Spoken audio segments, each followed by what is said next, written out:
Okay, we are live. We got nobody with us yet. Now, I did not announce this, so nobody's anticipating it.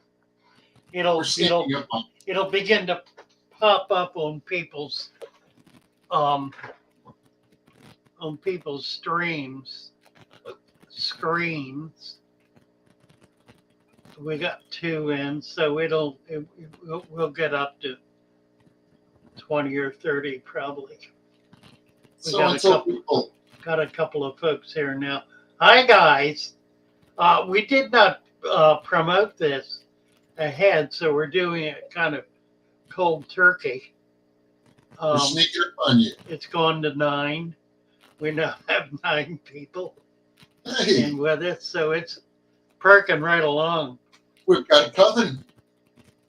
We've got a full coven. Silver Creek, right? Silver Creek. I sent you the link here. Welcome to come join us if you like. And I guess I could put the link. I could put the link here in the chat.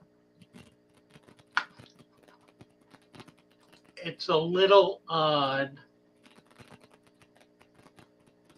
I don't have the. Oh, wait a minute.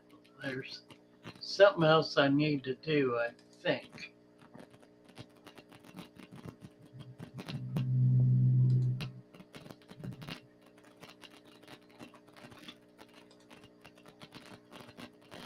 Okay, the lobby mode, right.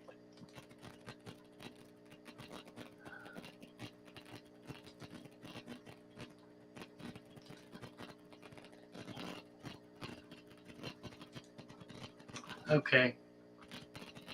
Um, yeah, let me post this link.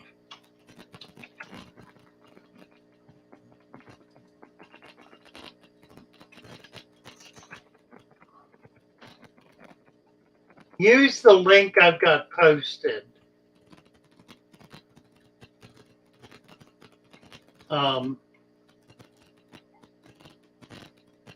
we have a Facebook user. I don't know who it is. First class fish, saying you must be on the wrong stream. Oh, he's on the natural aquarium stream. Yeah, we're on 5 different streams, and they're cumulative. So altogether, between all of them, there are currently 8 people viewing. If you go to Father Fish, you'll probably get 4 or 5. Mary, you'll have a couple. EJ's up. Luke's is up. There could be a number on Luke's. He's got a bigger channel.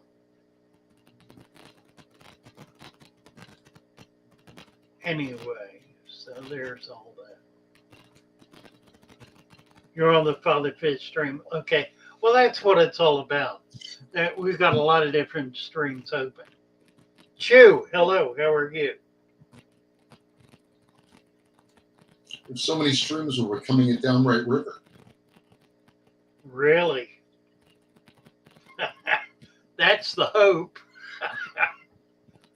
I don't know as I can call it an expectation. Yeah, we're on 6 different channels right now. And we got 8 people. Keeps vacillating 8 to 9. Anyway.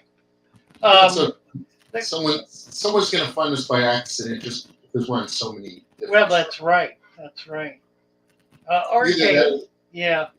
RJ wants to talk about catfish. What's your favorite catfish? And interesting. I don't think I have a favorite catfish. I've had a lot of different catfish. I've had some big ones and little ones. I even had a goonch once. It wasn't a big one. It was only about a foot long, but it was a goonch.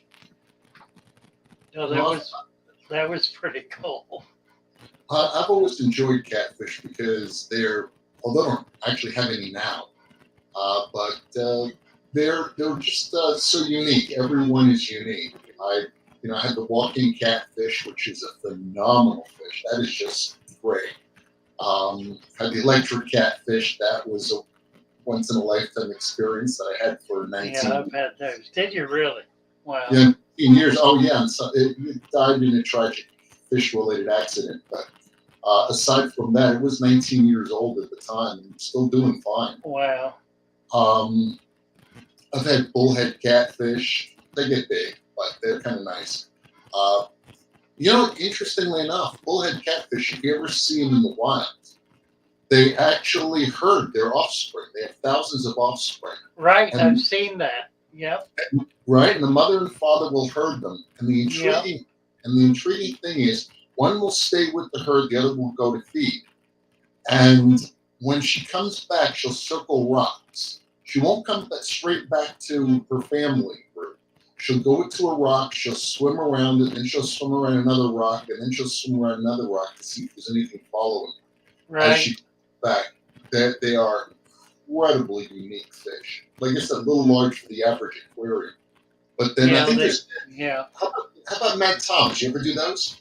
Again, I've never been able to find one. I tried to catch them. They're native to Florida, but I never got one, and I've never had one. I've seen them at auctions. Pairs of Mad Toms at auctions, and I really, really wanted it, but they usually went for some pretty serious dollars. They're real small catfish. They don't get big, and they have a dorsal that runs, I guess, 3/4 of the length of the body. It's not just one little set of rays. It's the whole top of the fish. It's a really sharp fish, and like I said, I've only ever seen them at auctions, and people from other clubs will bring them in. I guess there's catfish clubs or whatever. Yeah, yeah. When I was in Florida, I always expected I would catch one, and I never did. I caught a lot of cats, but they were the river. The one you were just describing. Bullheads or channel cats. Bullhead, yeah, the channel cats. The channel cats get big too. They're interesting fish. Channel cat. They do get big, yeah. It's a lovely fish. They'll get 40 pounds. They get real big. Well, before the walking cats were banned, when you were a kid and I was a kid, they still sold an albino version of them. Yep, and I've had them. In fact, when I acquired Henry Hall's collection and set it up on Pier 5 before the aquarium was built, we erected a big tent and built this U-shaped display with about 25 big tanks in it. And Henry Hall had one of those about a foot long, the albino walking cat, and a lot of other things. Well, I put it in with a 3-foot shovel nose. The next morning, the shovel nose was dead. For sure. His entire tail was chewed off. Yep. In one night. That is a fish that has no mercy. I had mine in with I had it in with a smallmouth bass when it was little. And after it grew up, a smallmouth bass, although they don't stay small long, they grow really fast. But nevertheless, that bass would pick on that catfish. And after that, every time I put a cichlid in the tank, if it looked like a bass, it was murdered as soon as it hit the water. Wow. This catfish would come up from the bottom like a torpedo and grab the cichlid by the head and rip its head off in one shot. They have incredibly sharp teeth. But on the other hand, it did not care about cardinal tetras. Little tiny fish could swim around and would just sit there. Yep, angelfish. No problem with angelfish. I mean, if as long as it didn't look like a bass, this fish was totally docile and friendly and did its own thing, unless you forgot to feed it. Now, I saw them wild once in Florida a few times, but on one occasion, I saw them in a boil. It Hmm. was literally a boil of these walking catfish. They were all 6 to 8 inches long, and they were swarming like this, going up Yeah. to the surface, breaking the surface, coming back down, just like they were boiling. It was a strange, and there were hundreds of them. I mean, it Yeah. was a big kind of a big thing, very very strange. They're cool how they change color too when they go from juvenile to adult. They'll actually just change color. They go from it's kind of a brown to that black with the white porthole spots on. Right, right, right. You know, that's kind of neat. But the nice, interesting thing about the walking cat is it'll grow to the size of the aquarium and not outgrow your aquarium. I had Oh, mine for I had mine for about 6 years in a 45, and it only got about 5-6 inches long. really? Yeah, it didn't have it, Yeah, just, I never kept them. Well, by the time I was really ready to keep them, they were outlawed, and I was in Florida, so they were outlawed in Florida early.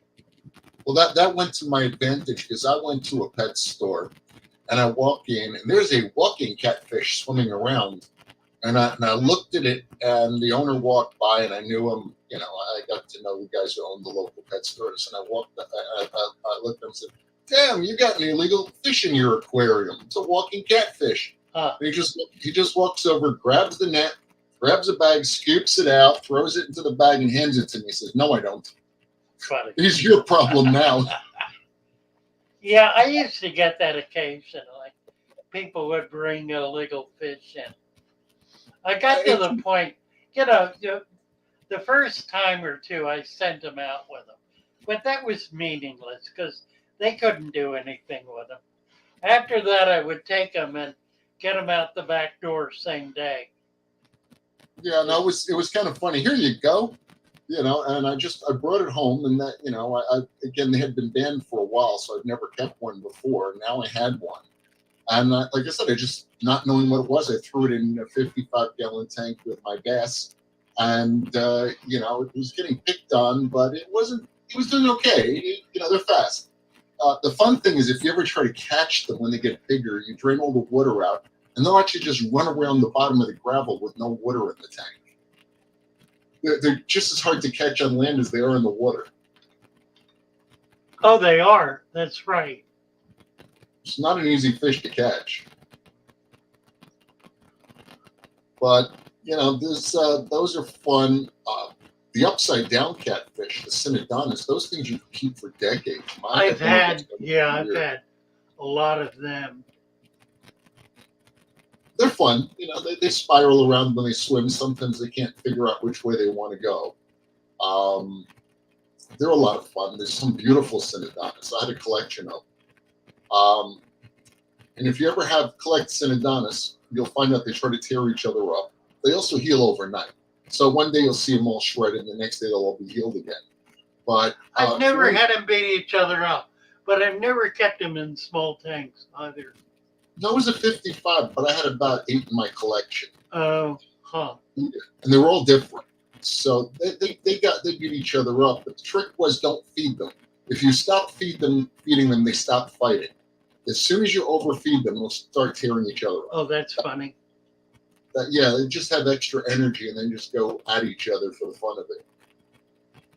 But it was amazing how fast they'd heal. You'd walk in, you'd see all the skin ripped off, and they're all pink and such. And the next day you walked in and they were healed. They're also pretty good against. They don't get parasites. They don't get sick very much. Most catfish. Yeah, that's true. They're pretty healthy. They're pretty healthy fish in general. So. Huh.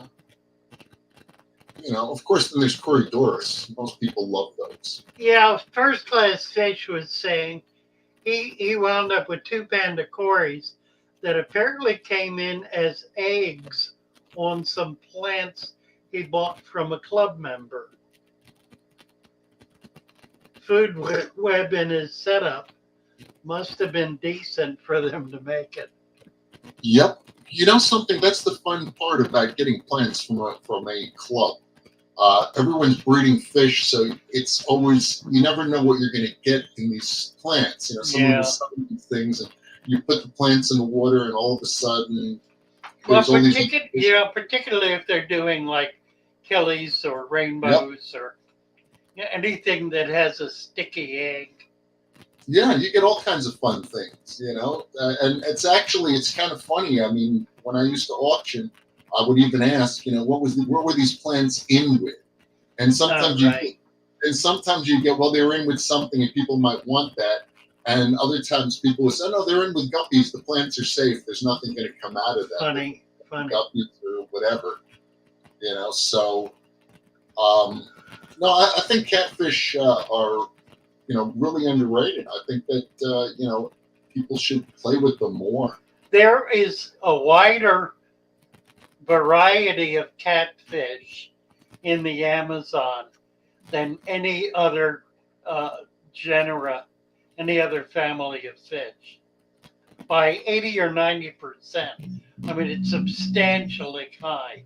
The variety of catfish outclasses every other class of fish in numbers of species. It's probably true. They're very well adapted. So you know, each catfish adapts to its specialty environment.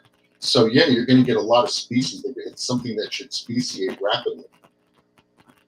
Right. If you think about it, you know, even just cories. If you look at the armored varieties of catfish, they're scary. I mean, there's just so many. There's not even enough names for them. They're numbered now. You know. Yeah, and that's true. It goes on and on. I mean, I mentioned the gooch. That's where's that from? India? I think it's from India. It's a fish that gets big enough that it is reputed to have swallowed people whole. I'm sure small people, but nonetheless. Yeah. Well, you know, there is a downside to the giant catfish. You know, I mean, probably about 20 years ago or so, all of these red-tailed catfish came into the hobby. I don't know if you remember that all of a sudden. Oh God, I've had a few. I've had some big ones. Oh, well, nobody knew much about them when they first came in. They were all about 2 to 3 inches long at your local bench. Yeah. And they were near and dear. Those things were expensive. Yeah, they were catching the spawn. Yep. So they could get hundreds of them in one dip, and they were perfect size to ship. They shipped well. They're an air breather, of course. Yep. And they were all over the place. And like I said, they were expensive little fish, but people bought them. And then all of a sudden, I'd say about a year later, they're coming back 6 inches, 8 inches, 12 inches, 1.5 feet. Monster fish. Yeah, those things were aggressive. They just keep growing. I had the biggest one I ever had was 3 foot. In fact, I was looking at a picture of it today. I had a 500-gallon tank. I had that fish in it, and I had 2 clown knife fish that were also 3 foot long. They were caught in a local pond in Venice, Florida. I believe that. Yeah, that's a fish that would probably do well in Florida. As a big fish, it's going to do well against the competition, and it's going to get gigantic. Yeah, they're highly predaceous. So. Oh yeah. As is the catfish, for that matter. I can't imagine what you'd be feeding it at that size. Not a lot. I was kind of minimal feeding. I'm trying to remember what I fed it. Probably big goldfish. I don't remember. Probably. Did you find someone who took it off your hands, or? I did. I had 5 of them. There was a pond that was being drained for construction, and they were in there. It was like a lake size pond, pretty big. And the fellow who brought him to me was there, and he was using a net and a bucket and catching them. He came up to the shop in his pickup, and he had two or three big vats. He was um, a professional bass fisherman, entered all the contests. So he had the equipment to be able to carry stuff. He had about 10 of them. And I think I bought 5 from him. He put the rest in a local pond. And that's kind of what happened to the ones I had. They wound up going in ponds. It's an impressive fish. It's a beautiful fish. It really is. It's not something people really want to keep at home because that's a fish, unlike the walking cat, that will outgrow anything that it's in. Yeah, and it'll eat anything it's with if they can fit it in its mouth. I have a picture. I don't know if I can find it. Where in the world did I see it? I was looking at it today. A picture of a red-tailed cat with a 1-foot rat in its mouth. I caught a big rat in a trap, and Just threw it in there dead. And he grabbed it. In fact, I've got a video of it eating the rat. Yep. It's, something people ask me, they say, how do I know anything about a catfish? And the one thing I'm going to tell people is look at its mouth. If the mouth is facing forward, it's generally a predator. Okay? It may be a sneak predator that it's going to sneak up on your fish and suck them down at night. Also the size of its mouth. Look at the size and the orientation. Right. Catfish's mouth is towards the bottom and the barbels are on the bottom. The fish is generally a scavenger. Right. If it's got antennae or barbels sticking up upwards or all around its mouth, and the mouth is in the front, it's either a predator or a nocturnal sneak predator. It's going to be sucking up your little fish. So yeah, that's right. That's a piece of advice because there's a lot of catfish you're going to see. You're going to go into a shop and you just have never seen these before, and that's cool. You want to try different fish that you've never seen before. And although there's the internet now, there's a lot of weird species, especially if Brazil opens up now and lets us have more that you're never going to have seen.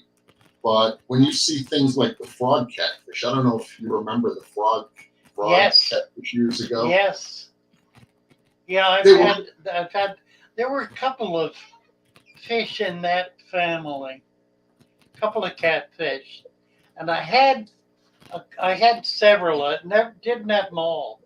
I had 2 or 3. They're small. They don't get real big. But they had a huge mouth. They are all mouth. Oh yeah, the gulper, they call them. Gulpers, yeah, they'd suck up. I mean, they'd suck up anything that they could find in the aquarium, their own size. They were all mouth. That's right. They were all mouth. I remember when those came out. And people, and when they eat, it's like they can eat something bigger than them, because as they get it in them, they curl it. Mm-hmm. So they can literally eat a fish bigger than themselves. Those were impressive fish. And they never came in small, thank God. They always came in about 4 to 6 inches. 4 to 6 inches. That's right. Yeah. And if you were smart, you knew how to stay away from those things when they came in. But I remember a pet shop that got about 3 of them. Then they got 3 of them back. Then they sold 2 of them. Yeah, and then they got 3 of them back. These frog catfish kept coming and going in the same store. I know. I did that with a number of fish. They'd go out. They would come back. Oscars commonly. You sell a little 2-inch Oscar and it comes back at 6 inches. You sell it again, it comes back at 10 inches. Sell it again, it comes back at 1.5 feet. You sell the same fish over and over and over. Yep. Well, something. Oscars are amazing fish. We're talking catfish, but we're just talking, so I might as well go into it. Oscars will come up and they will take food out of your hands. They will sit at the glass. Yeah, and they're beg. the closest thing to a puppy I think there is. Pretty much, yeah. Yeah. They're just wonderful, wonderful fish, but they are a major commitment because not only do they get big, but they get there quickly. I mean, it's a fish that really does grow on you. In what ways and they're not all that hardy. Are they? I mean, they're a strong, healthy fish if they're a strong, healthy fish. But you can kill them. I mean, you can mess them up real bad. They can get hole in the head. Hole in the head, yeah. They can get fungus. I mean, if they're in bad conditions, they're going to get sick from it. The thing is, they get into bad conditions because they outgrow their aquariums, and for some reason, although hole in the head is hexameta, as I recall, if you got bad water quality, that's half the battle for the hexameta to start eating your That's absolutely right. Yep. And when you got a 16-inch fish, unless you've got a 500-gallon aquarium, you're doing a lot of water changes with what they eat. I mean, I had a friend of mine who used to throw 50 goldfish in for his Oscar. And there's a big net full of goldfish, throw them in, they were gone in seconds. Oh, I know. Peacock bass are another one. They get really big. Well, it's a bass. Bass get big. That's a beautiful fish, though. Oh, you mentioned Brazil. I wanted to bring up something about that because it's back in the news. For years, under essentially a communist government, Brazil maintained a white list. Now, there was an attempt to create a white list here in this country last year, and it got, earlier this year actually, it got beat down, thank God. But in Brazil, they had that white list for upwards of 20 years, or a generation. And they finally got a conservative government in that abolished the white list and created a protected species list, an endangered species list, which makes perfect common sense. Well, there always was an endangered species list. I mean, that there've always been Brazilian. But everything was on it, except for a limited number of fish that were available for export. Right. Well, that was originally dreamed up because the robber barons were literally raping the waterways, and that's exactly right. They would drop poison. Well, what they were doing was they were mining and clear cutting to create monoculture and cattle farms. Right. And they poisoned the river, and they literally just put nets at some point, and everything that washed into the net was shipped to the United States. I got my first armored catfish that way. It was just in a bunch of other catfish. If you remember, even but that never endangered the cultures. What was endangering the culture was despoiling the environment. And it was doing it at the expense of the native people. So the experience in Peru with support for native people and creating through organizations like Tayaba a market for the fish that they could catch. Right. That finally began to impact Brazil, and when they got a conservative government in there, a couple of things happened that were really interesting. They abandoned the white list in favor of an enormous variety of We fish should that tell were. people what a whitelist is. We should tell everyone what a whitelist is. A whitelist is a list of those species that are legal to possess, and in the case of Brazil, to export. In the case of the U.S., the white list would be a list of those species that are legal to import or to take state to state. Right. And it's usually 100 items on that list. So you imagine how many tropical fish species are in the hobby. That list would be 100 long and would contain only those items that were most popular and most widely distributed. So that's what finally got stopped. But in Brazil, it was worse than that because there are probably 100,000, as many as 100,000 species of aquatic animals in Brazil. Brazil's a very, very big country. And a lot of these fish only live in the bend in a creek. That entire population, the entire species, lives in an area that's no more than a quarter of an acre, a half an acre. Or a flooded field that floods once a year and the killifish spawn in in the killies, that's right. Yeah.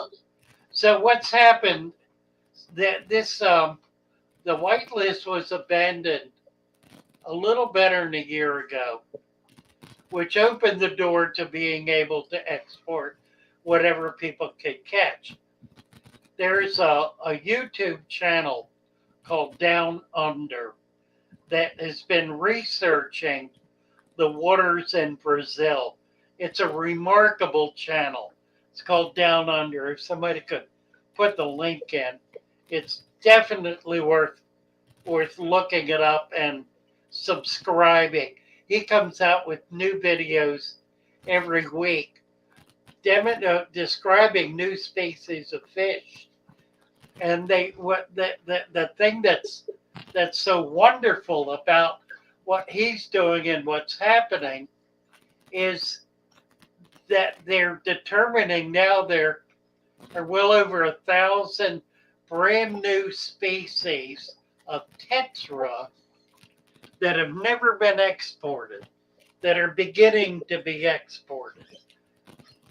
And again, as I say, a lot of these are living in very tiny areas. The entire population is living in an isolated little pond or bend in the creek where they can't escape to go far, and they've been there for 1,000 years, whatever. Yeah, exactly. Now, there's some interesting things that that we can get, assuming this is done intelligently, and like I said, nobody takes a seine net and wipes out the species overnight. We stand to get some interesting stuff. I mean, I like that. That's going to be very positive for us. So now, the same government that was booted out 4 years ago has managed to steal the election and is forcing their way back in power. And the people in Brazil are in the streets right now by the millions of people demanding that the person who they voted for is put in power and not this criminal cabal that is attempting to force their way back in. Now, here's the thing. If the people of Brazil fail and the criminals get back in, they're going to go back to a white list. And the reason they will is because the robber barons, as RJ described them, the miners, the gold miners, the monoculture farmers who buy up tens of thousands of acres, plunder the land, to put their single banana crop in, and the farmers, the the mega cattle farmers that are raising 100,000 cattle at a crack, which destroy bodies of water. The land is going to go back to them, and these species are going to be unavailable to us again. So those people who claim that politics has nothing to do with the hobby are just ignorant, because it has everything to do with the hobby. It has to do with the fish we're able to get. Now, I'll grant you, somebody who keeps goldfish is not going to be worried about that. Or somebody who only does guppies is not going to be worried about that. Well, as someone who does killies, Right. I mean, every time there's a civil war in Africa, there's a species of killie that becomes unobtainium. And, right.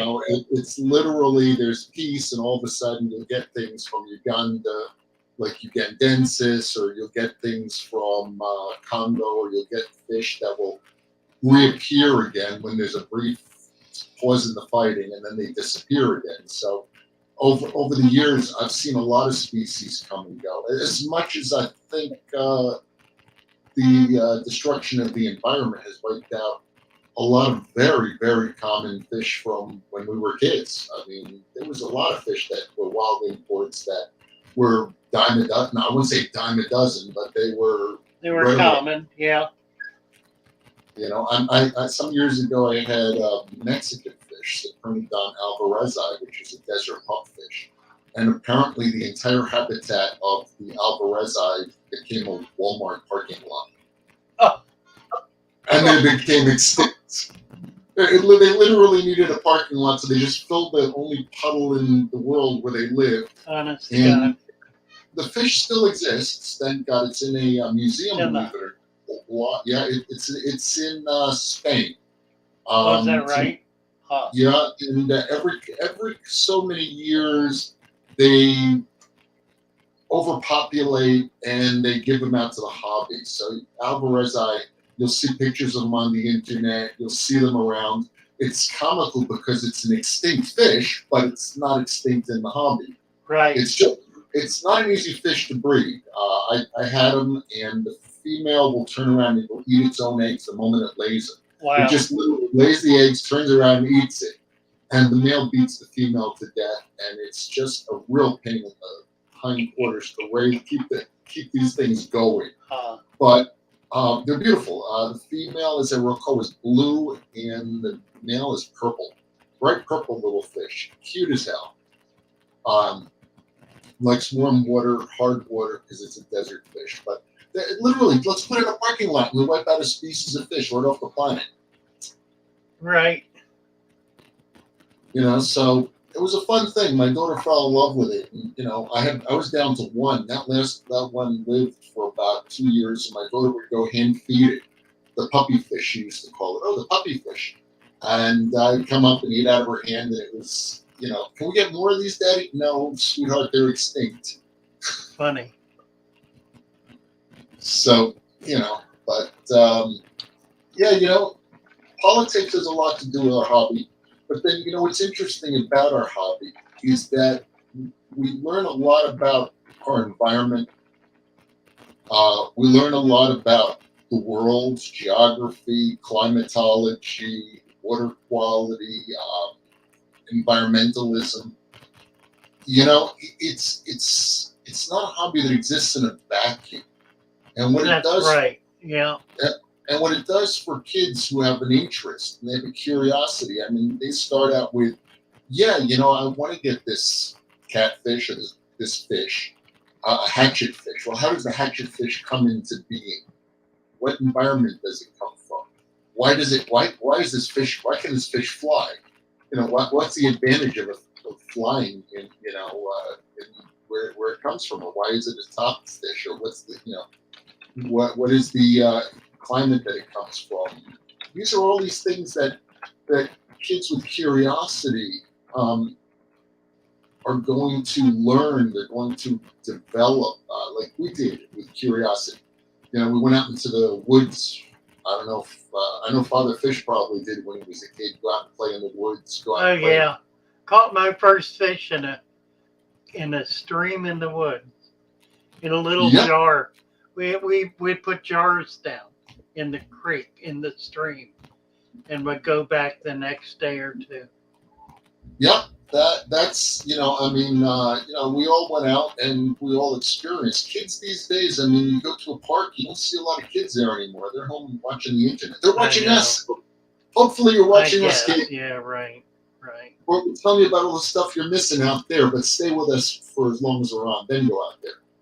I'm not finding that channel down Listen out there, but stay with us for as long as we're on. Then go out there. Right.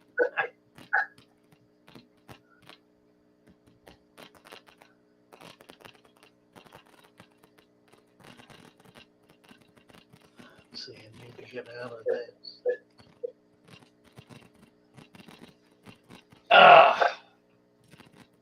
So, in any case, might as well while we're doing stuff, we're going back to catfish.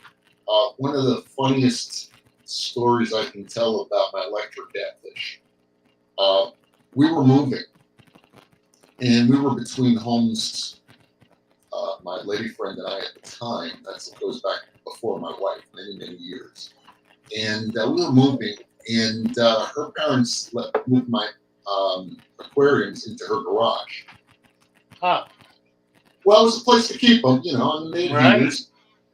But while we were still going out actively looking for a new apartment every day. And so it was just a quick stop. So I get to the garage and I set up the electric catfish tank. It was 29. And a friend of ours, he was a chef, and he had these amazing Tupperwares that seafood came in. They were like a nylon plastic, and they were round, and they were watertight. Nothing, so you could just put fish in it. This was a great thing to transfer this electric catfish. It was about 8, 10 inches at the time. It was a big plastic tray with a watertight cover. So we moved it, and I'd open the cover so the catfish could get some air while I was filling the tank. And this fella comes downstairs and sees this big catfish swimming around in this little tub. And, he looks at the thing, and I said, it's electric catfish.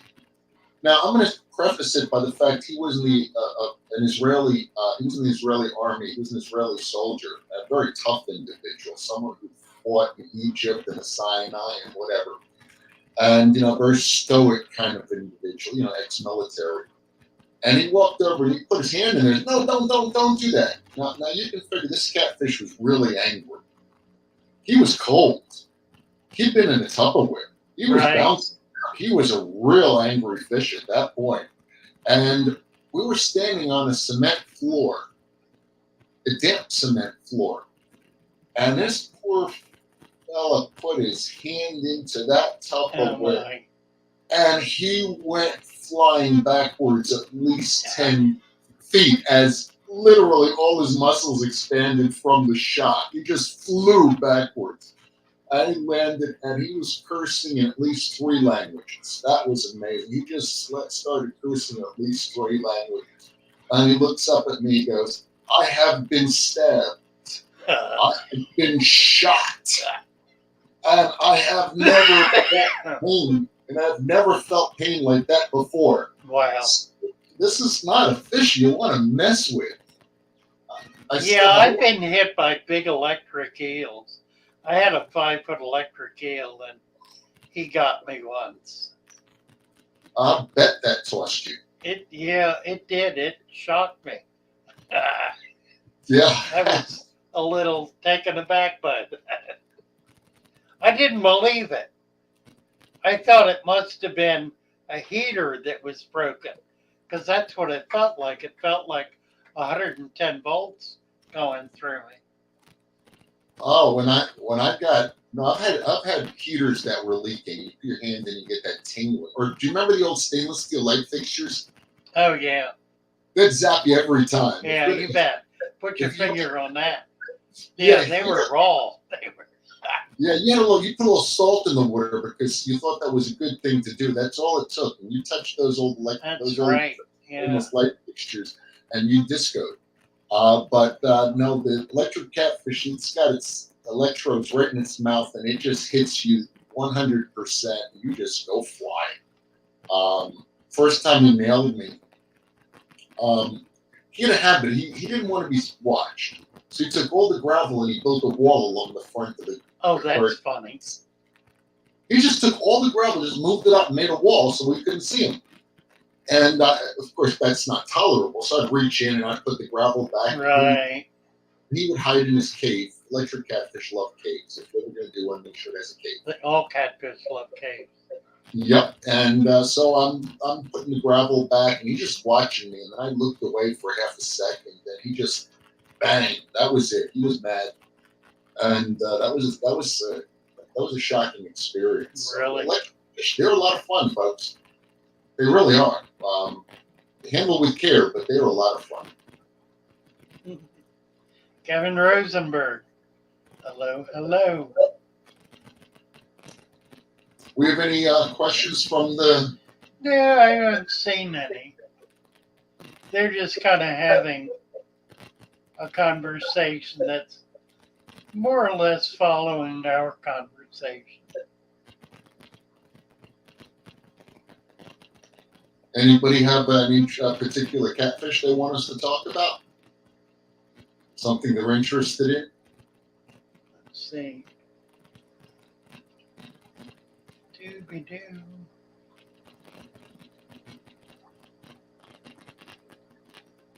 Well, while you're doing that, worst catfish of all time, bumblebee catfish. That is a beautiful fish that you will never see. You put it in the aquarium and it literally dissolves into the water, and you won't see it again until you drain the tank. There are a lot of catfish like that. Particularly if you've got any kind of hide, they love to go into caves. Some of them will even burrow. Banjo catfish, for example, yeah, they'll go in. But yeah, Banjos, you never see a banjo. That's true. They'll come out for food, though. Banjos will come out for food. That's most catfish you'll see in feeding time. Woodcats is another one that they'll literally hunt. Yeah, woodcats, that's right. Amanda is saying, "Hi, Father Fish, good news. One of the immature female clown killifish has turned out to be male. He's coloring up very well and is starting to court my females." She had like half a dozen and thought they were all females. So now she's got a male. That's good news. Your killifish will usually take between, depending on the species, 1 month to a year. Your Nothobronchius will color up in about 3 weeks, depending which ones. Your Aphyosemians and Fungilopanchax, usually in a month, you get month to 6 weeks, you'll have a pretty good idea. Some of the Epipleiades will take probably up to 3 months, maybe sooner. Lamp eyes are a bear. They can take a year before you get color on them. I mean, they just take forever. But that's not an annual fish. That's a fish that lives a long, long time. Yeah, that's right. Yeah, so there are some, it depends on what you're looking at. The trick when you get them juvenile is get yourself a bright flashlight. Right. And you'll see the colors in the fins, usually before it's on the body. Yep. Nice bright flashlight, and you'll sometimes see the colors on the fins. But if you're buying juvenile killers, you buy a 6-pack and you hope. Right. That's pretty much it. Get a 6-pack, and odds are pretty good you'll get a male in the group or a female in the group. Now, Rivula species, they're going to screw with you because they sex up based on the temperature they were bred in. If you breed them at the wrong temperature, typically too warm, you'll get all males. If you breed them at the right temperature, around 70 degrees is a pretty good temperature, which is hard for some people to keep in their house. But if you have them around 70, 72 degrees, you get a 50-50 mix. So if you're buying some of the ribs, you're going to unfortunately have a very good chance, if you get them all from the same breeder, that you'll get all the same sex.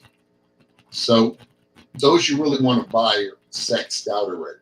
You know, you don't want to get a 6-pack of those if you can avoid it. They'd be the small rivulas. The big ones aren't as bad, though. You know, they've actually been broken up into new subspecies. Oh, Jesus Christ! I don't.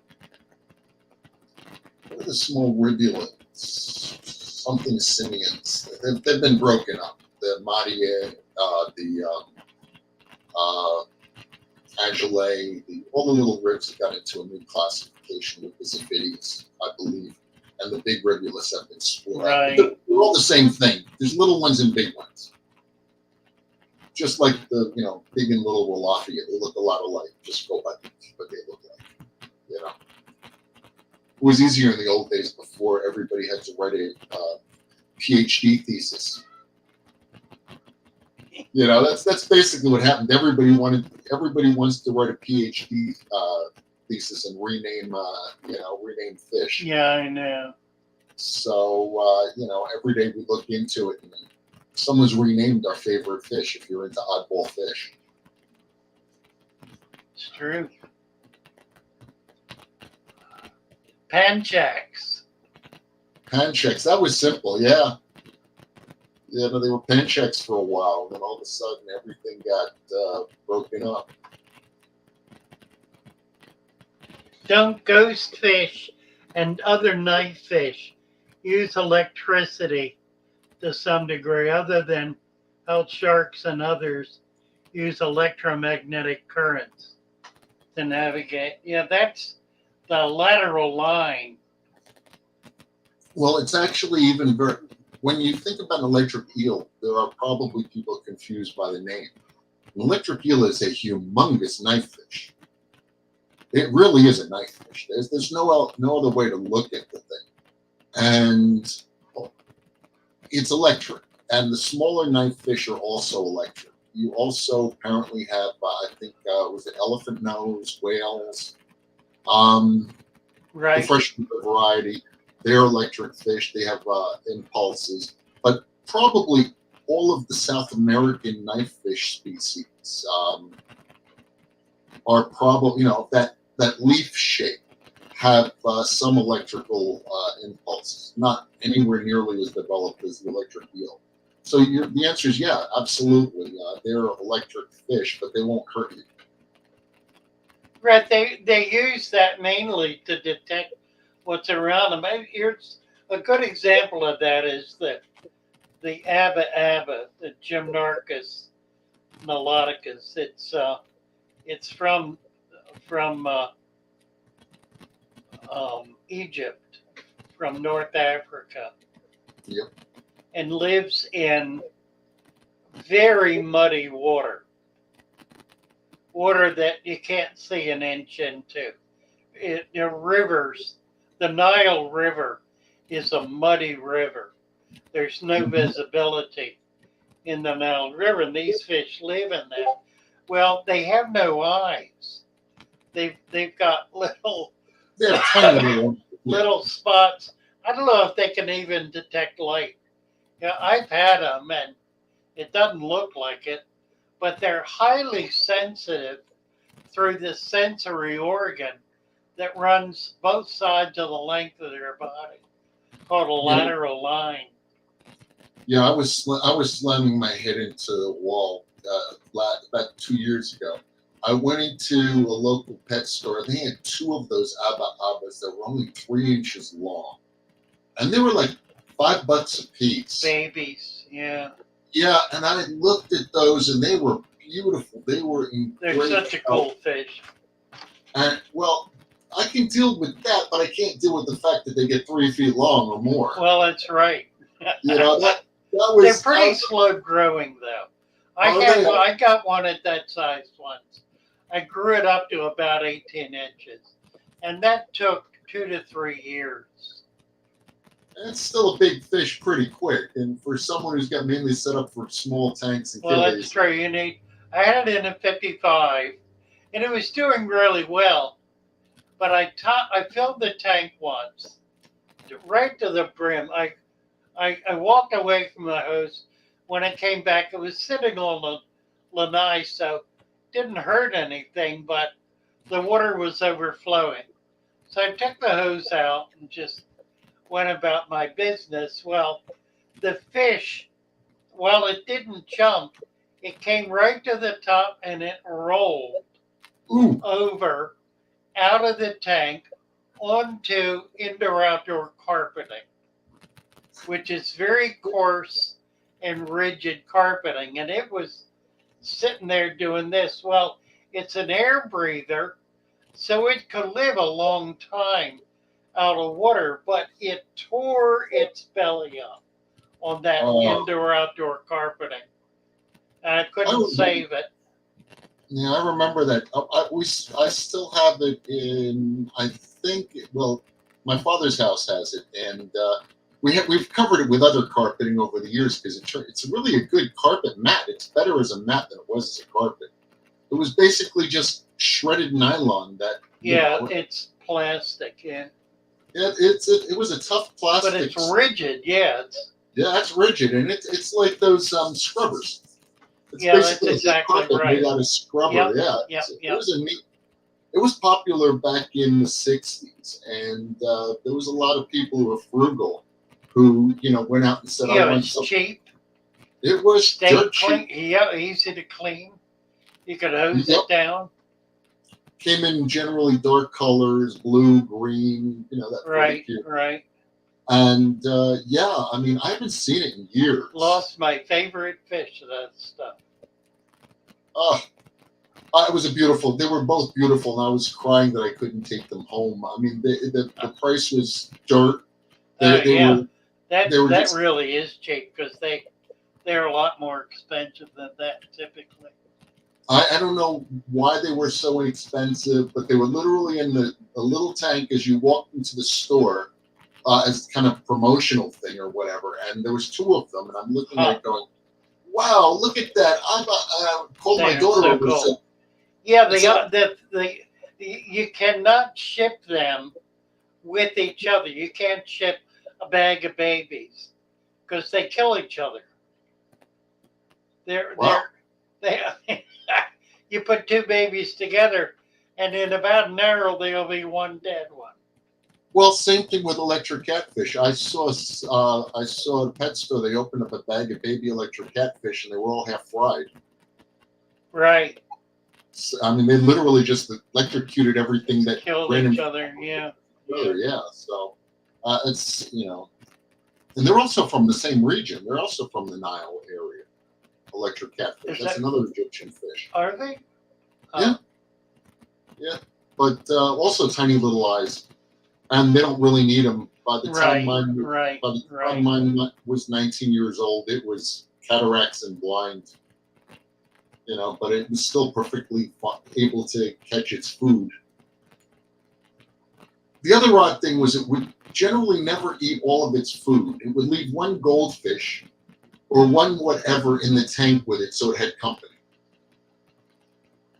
The downside is when you fed it more goldfish, it couldn't tell them apart and would just eat all but one goldfish. It would be a different goldfish after that. But it never ate the last goldfish. First class fish is saying he loves Synodontis. He's typing Cynosantis. I'm sure he means Synodontis. Beautiful fish. Loved them, collected them. I had the Angelicus, the black with white spots. I had the Jaguar variety. When that first came out, one of them came in as an odd import. It was like kind of psychedelic, green, brown, black, gorgeous fish. Pet store, I found them and had them in with red belly piranhas. I know. I walked in, I'm looking at I didn't even ask. Just let me have one that has all of its parts. Yeah, please. right. But they were not expensive because they were just an oddball import. Yeah. Sometimes in the old days you'd get these oddball imports. You know, Cheap. they wouldn't even know what they had. Well, that's the way they came in too. They wouldn't come in as something exclusive. They would come in as essentially a trash fish. This is something we caught. We don't know what it is. We'll give it to you or sell it cheap. Years ago, you got a pistogramas that way. Two guys used to carry pistos every now and then, beautiful, unusual pistos. Didn't know what they were. Yeah. They just have a tank full of them, and they'd label something, you know, give them some kind of a silly name. Yeah, some collector brought a bag of these things. We had never seen them before, and we don't know what to do with them, but we'll sell them to you cheap. Get them off our hands. Yeah, today we've got this rare and endangered new species that we were able to get by paying vast amounts of money. Yep, and then two guys used to have them for 89 cents a piece. Hell yeah. I know. Those are the days. Kevin says, I love my whiptail catfish. Oh, loricarias. Yeah, they're fun. Lories, yeah. They are cool. Andres Ryan at Bioaquatics breeds them. Yep. He's the got big a couple of species. The big one, the Royal Forellas. Those are Farlowella, yeah. Oh, Farlowellas, yeah. Farlowella. Yeah, those are gorgeous. That's a beautiful fish. They're not the best algae eaters in the world. Judging, from the side, I remember I had some. I guess it was in Florida, not here. Yeah, I mean, they're good. They eat algae. Don't get me wrong, but they'll also eat anything else you put in. They're a flake food eater to some degree. But you're not going to get the kind of bang for your buck that you get from like a Gara pingy or a few of the plecos, or they're actually technically algae eaters, Chinese or other one. Elephant nose and brown ghost. Yeah, nice fish, really. I had a deal with a university lab. Can't remember which one. Yale, I think. I think it was Yale University. I sold them a dozen elephant nose a month. And they were using them in research. They were studying the lateral line, the electrical impulse of the lateral line. So I got them into abba-abbas, which are harder to get, of course, and harder to keep. That was an interesting project. By the way, I don't know how many I sold them. About 300, I think. That went on for about a year. By the way, if you've never seen an abba-abba, it's an upside-down knifefish. They're wonderful. They're shaped like a torpedo.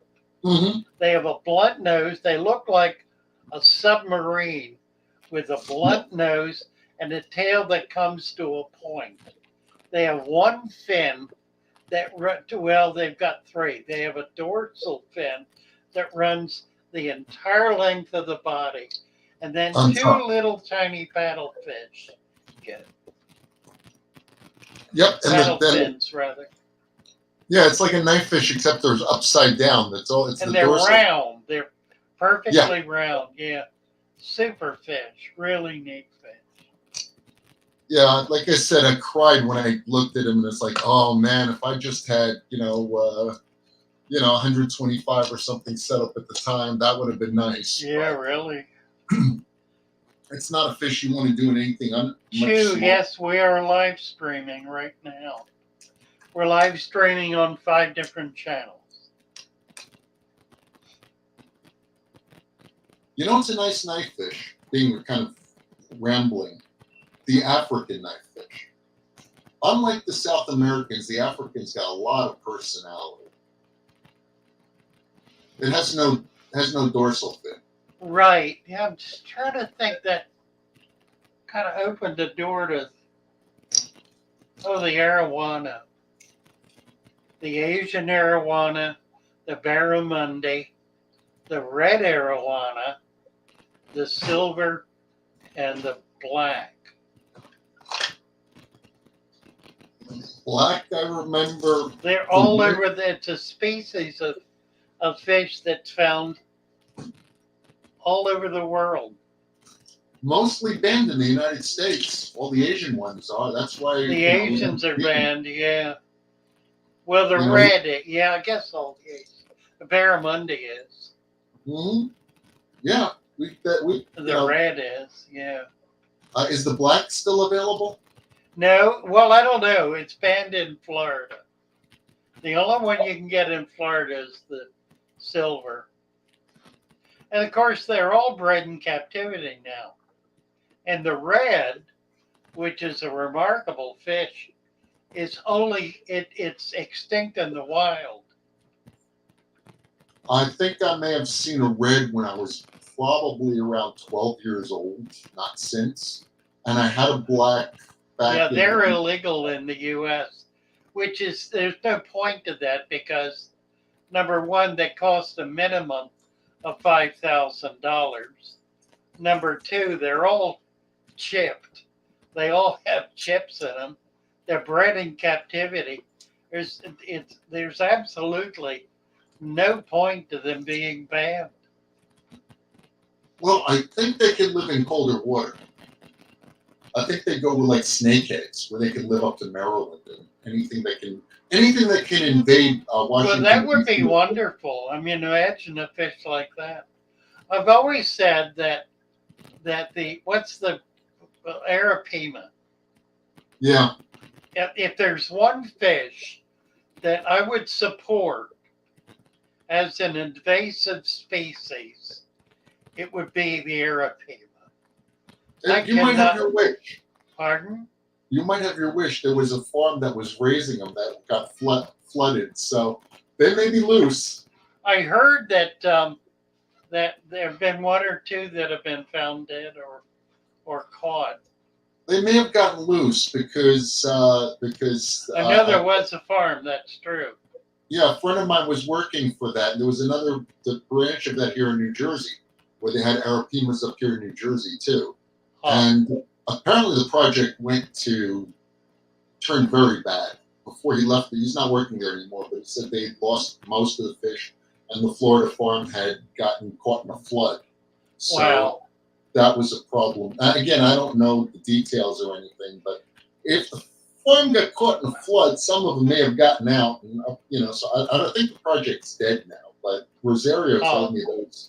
He told me those things were delicious. Because I asked him, it was one of those things. That. Well, they're a delicacy in hotels and where are they from? Brazil, I guess. Yeah, Brazil. They're an Amazon species, and it was funny because I went to ask Rosario about the fish. I said, "Do you know anything about Arapimas?" He looked at me and says, "Yeah, they're delicious." Right. Oh, here's one. Oddball fish. The paddlefish. Not a catfish. It's found in two places, one of which is probably extinct. That's the Yangtze River. And it's extinct by virtue of the dam. Okay. Now I know the fish you're talking about. It took me a while. It's also found in the Mississippi and is raised in captivity. They get up to about 4 foot, I think. They are a filter feeder. They look for all the world like a basking shark with a big sternum nose, great huge paddle. I had a couple of them once. I kept them in a big vat, and they did really well. Some guy talked me out of them, and I shipped them to him, and I think I shipped them in too small a bag or something, and my recollection is they didn't make it. But they were a lot of fun. Yeah, well, I did a sturgeon once. Not that I had it that long, but I couldn't Yeah, help I've had them, but I've never been able to keep them more than a week tops. Yeah, no, I had them a little longer than that, but it needs a high protein diet. It wants a lot of current. It's a river fish or something of that nature, and they grow fast. I mean, I had mine probably a couple months at best. It feels like it was shorter than that, but it's kind of scoots along the bottom like a catfish. It looks like a shark with that Some of tail. them get really big. I mean, they They can all get a couple of 100 pounds. Real big fish.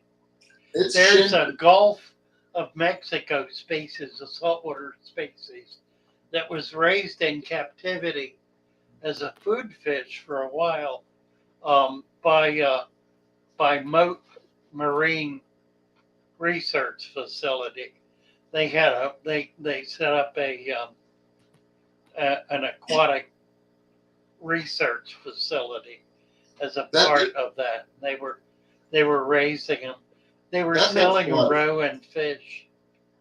Well, you know something? It was probably in the mid '80s when those little sturgeons all of a sudden became available to the hobby. So someone was breeding them.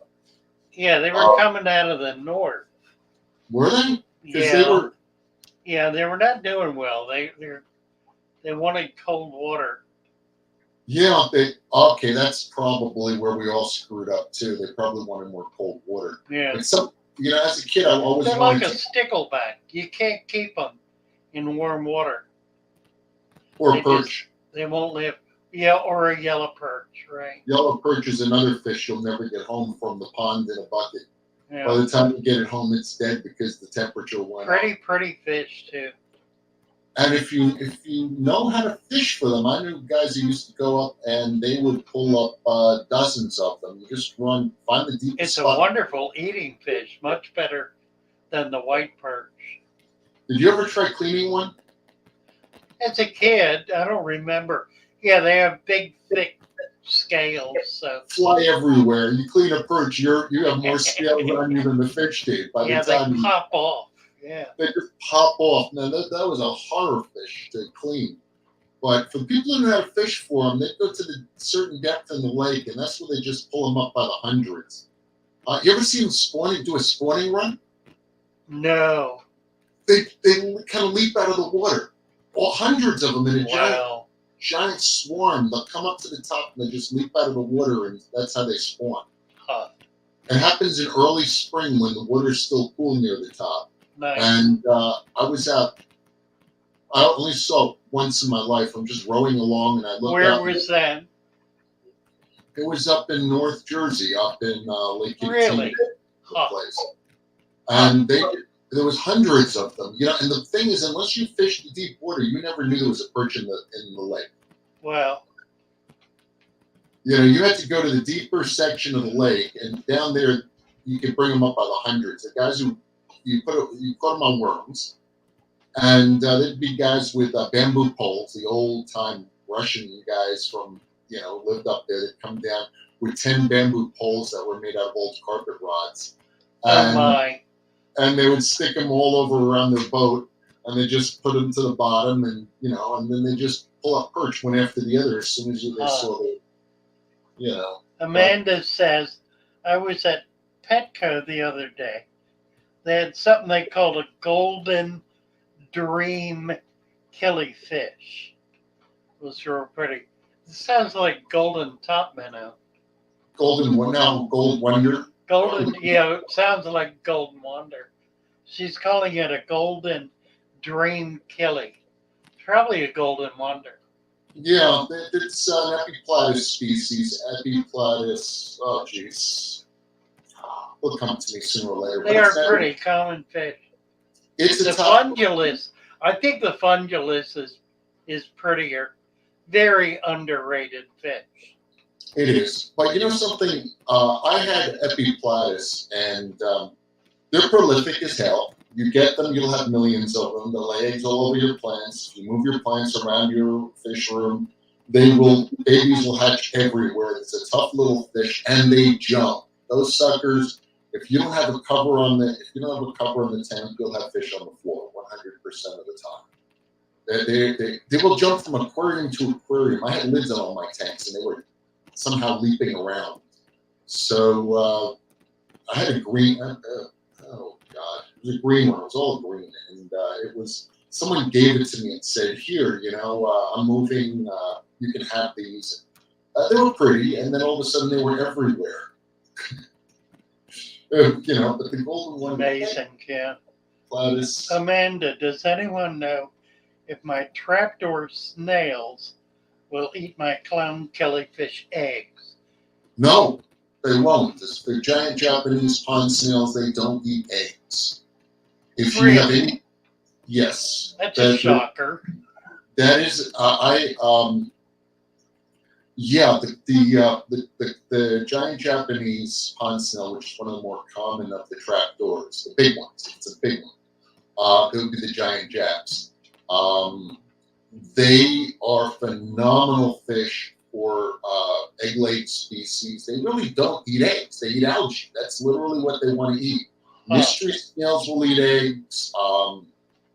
God forbid you put Malaysian trumpet snails in. They hunt eggs. Yeah. There will be no eggs left in the tank. 100% guaranteed. Pond snails will eat eggs. But the trapdoor, I used to have them in all my breeding tanks. Never had an issue. No kidding. Yeah, they're perfectly fine with eggs. First class fish. I want to have an elephant nose again. I remember them being common. I've heard they aren't so common. They're a wild caught fish. Right. And like as with any wild caught fish, you have to have an accessible population and somebody interested in going out and getting them. And, species. Things in Africa are always funky. You get a lot of cool fish from Sierra Leone when they're not killing each other as far as humans go. And then all of a sudden they'll get back to, feuding with one another, and then you won't see any fish from that country for a long time. Right. It's there are some species in Africa that are literally only available when people who are crazy enough to go into the tsetse fly area who are willing to go out and collect them. Killies particularly. Yeah. You got to be kind of nuts to go into some of the areas where some of these fish live. Butterfly fish. That is a really cool fish. There are a couple of. There's an African species that is called butterfly, but it's not like the South American. The South American looks like a butterfly. It's really a very cool little fish. The African looks like a butterfly too. It's got the big horizontal wings. One of them is not what it's. Maybe I've got them backwards. It's got like feelers on the bottom and big horizontal wings. That's yeah, right. Is that the African? I thought it was South American. I'm pretty sure it's African. Okay. I don't know. But we'll look it up. What you want to do is, if you're going to keep those, you want to do a mealworm culture. Yeah, they like insects. Yeah, that's right. That's what's going to do. They also are jumpers. Oh yeah, any top species is going to be a jumper. They're going to go out quick. But if you got to have a good lid on the tank, and they won't go nuts for little nicks and crannies like killies will. But they'll get, if you don't have a top on, they'll be on the floor. Right. But you want to feed them mealworms, and get yourself a gallon jug. Throw about 2 inches of oatmeal in. Cut a raw potato in half. Drop it in. And then just throw some mealworms in, and you'll have plenty of mealworms to feed your African butterfly fish. Basically, it's a really easy way to culture mealworms. They eat potatoes and live in oatmeal, and they breed pretty prolifically, well enough to keep a couple butterfly fish for a culture or two.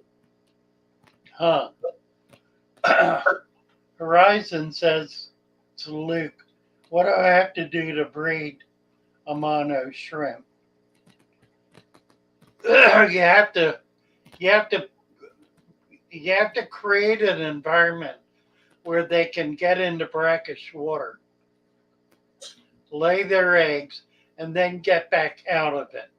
Also, where the babies, as they grow, are able to come out of it. Nobody's doing it because it's damn near impossible. Yeah, no, it's not. I've seen it done. People will hatch them, but then they die because the babies need Yeah, that's salt water. exactly right. Yeah. You know, The babies have to have salt water, or yeah, brackish water at least. But then they can't live in it long term. Once they're a couple of months old, they got to be able to come up into fresh water. So they live in that. There are a lot of fish that live. Puffers are another one. Though they'll live in creeks that feed into saltwater bays, typically. monos.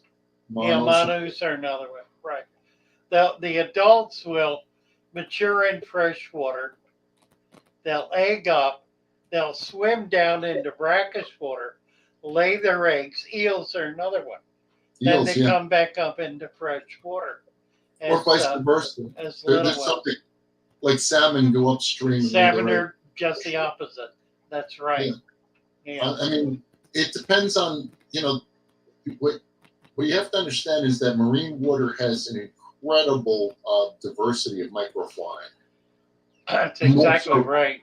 More The so top inch of the ocean is so thick with microfauna that there are countless species that lay their eggs on the surface or floating eggs so that the babies are immediately in that top 1 inch of water. Yep, and the thing about it is because there is so much microfauna. If you're a species that has tiny little bitty fry, that's a great place for them to feed versus up in a stream where there's going to be clear water and not much to eat. Right. But if you've got big fry, you want to hatch them in the stream where there's no predators to eat them as they come downstream and get bigger. So that's that I guess it's just the strategy, whether you're a salmon or a mono shrimp. Do it, Luke. Just do it. Just put her in brackish water. Let her drop the eggs. They'll hatch, actually. They'll hatch still attached to her, still on the swimmers. And then they'll just begin to kind of peel off as babies. Then get her out of there. But the babies are not going to live in there more than a couple of months. Yeah, you can just then slowly move them over to fresh. I mean, as you go. I mean, right. Good luck with that. Right.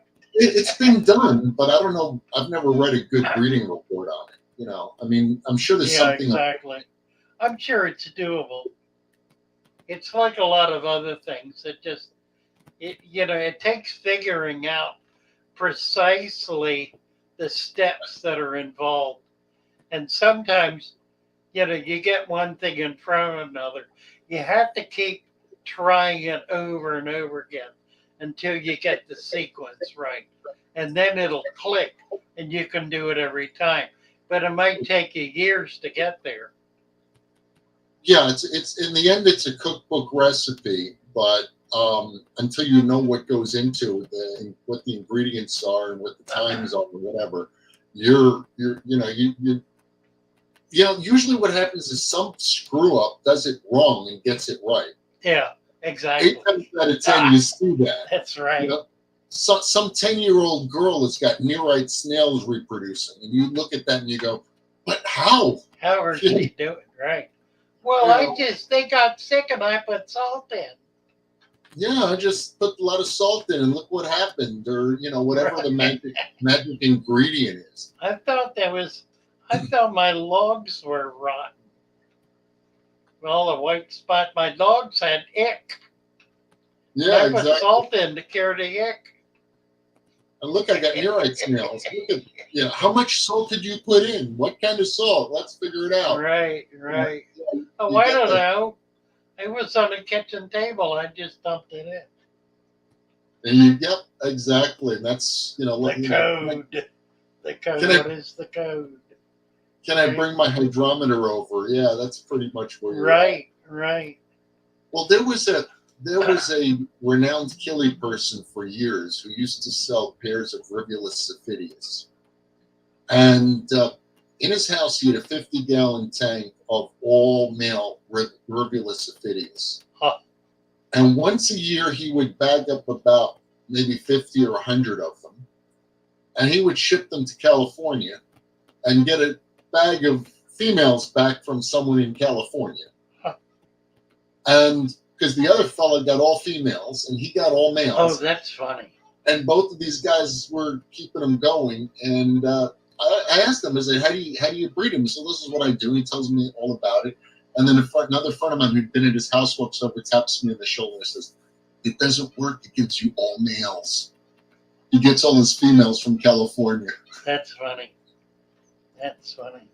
So he, back then they didn't know the secret was temperature. Obviously, someone in California had a different temperature. Right. And he was and this guy's got his temperature. He gets all males, and they never figured it out that they worked for the two of them. Yeah. And he was always selling a fish nobody else could do. Right. What do you have there? What is that? This? That bag. Yeah. Oh, cigarette makings. What is it? Tobacco, cigarette stuffing. Oh, it's makings. Oh, okay. Yeah. You roll your own, do you? I have a machine. Oh, I see. Far out. Well, these days, you got to have skills to survive. Otherwise, it's become prohibitively expensive to smoke. Yes, they have. Yeah. Yes, they have. It's I'm not advertising that the savings involved, but there's a bit of savings, and if you don't smoke, don't start, kids. Really? Yeah. You ever grow your own tobacco? Not in New Jersey, but my grandfather tried it in Germany, apparently. My mother told me the story of him trying to grow his own tobacco in Germany, so I suppose it's doable. I grew up on a tobacco farm in Maryland. Did you? Well, I didn't grow up on it. My parents were friends with a farmer and his family. They had 3 kids too, and they raised, I don't know how many acres, like 20 acres of tobacco. Yeah, hard work. I've seen it. I've seen videos of it being done years ago, but I don't know if you can do it as far north as New Jersey. I think it's more of a southern crop, yeah. Maryland and points south. Very few farms do it anymore. It's a lot of work, and it's handwork. It's not anything you can do by machine. Oh, okay, yeah. That's, I imagine, makes it more scarce. And it's very messy. It's really dirty because the leaves, which have to be broken off individual, are full of sap. And that sap is sticky and smelly and prolific. Well, I worked in a division of Kimberly-Clark years and years ago, Schweitzer's. And it was the place they made toasted tobacco. And toasted tobacco was a fascinating product. It was Lucky Strikes. If you ever saw it, it's toasted. Right. That's right. And yet it never had grade A tobacco anywhere on the package. What they would do, they got bales of roots and stems, just bales of them. Huh. Then they would dissolve them in acid and turn it into a slurry. Honestly. And then they ran an 80-foot tall wheel through that, and the slurry would dry on the wheel, and then it would be peeled off on the side and ground up, and then it would get stuffed into the various brands of cigarettes. Hello, E. Who is this? I like your channel, so I'm gonna your channel's awesome, but for me, What? your channel is awesome. Well, thank you. Do you have a camera? Sorry, but my channel's almost dying. It's around 5%. Where are you Okay. from? Where are you from? What country are you from? What country are you from? I'm from the U.S. Okay, bye.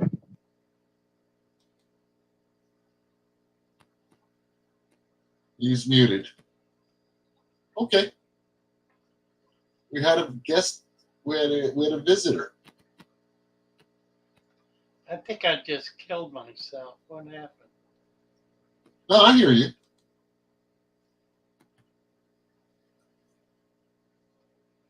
Oh, let's see.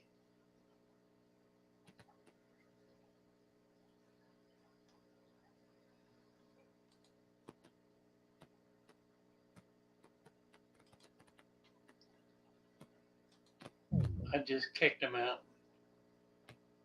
Oh well. It was nice to have a visitor stop in. I suppose. You know, it's nice to have fans. Right. I didn't see him in the chat anywhere. And I'm usually leery of that. If somebody is not in the chat and they want to come up live, and I don't recognize the name, normally I won't even let them up. And that's why. I mean, it could have been anything. Well, you know something. First of all, it's entertainment value, if nothing else. Neither you or I are likely to get offended. Yeah, right. But as far as I guess YouTube might, so we have to have some care. But the other thing we really should do is kind of organize this. For those people who don't know what happens behind the scenes, we kind of log on at random, or I'll get a message, hey, going to do a live stream. I'll just kind of pop on. And my first question is, what are we going to talk about? You know, so as to get some idea of where we're going to start. And we go from there while we try to figure out how our microphones work or how our video is working. And then you guys get to see us messing around. And Luke behind the scenes, wherever you are, Luke, God bless you. You're a miracle worker. He's the engineer behind this madness. So thank you, Luke. And we just kind of wing it on the fly. So whatever you see is what you get. Anything can happen.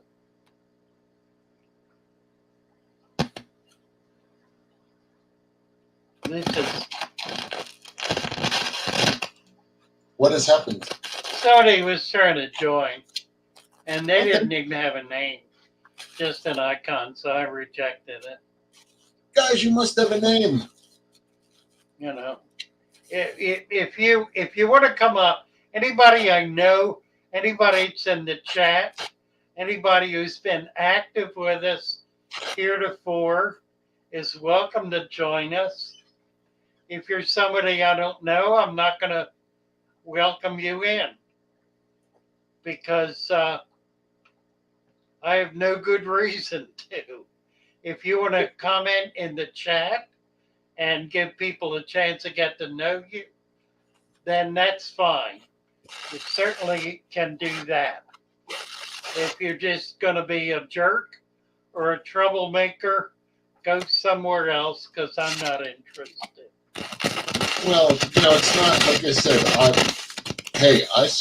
I don't mind being entertained by jerks and troublemakers, but YouTube has rules, so we kind of have to make sure that we don't do something that's going to get Father Fish demonetized. Luke, what's happening with this sound? I'm getting a lot of static.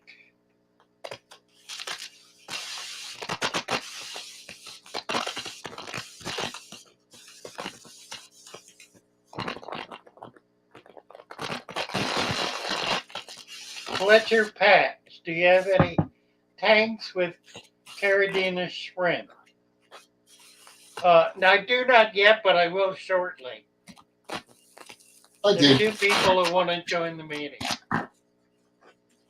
View lobby. I did the first Where's Luke? copy years ago. Master. Who is Master?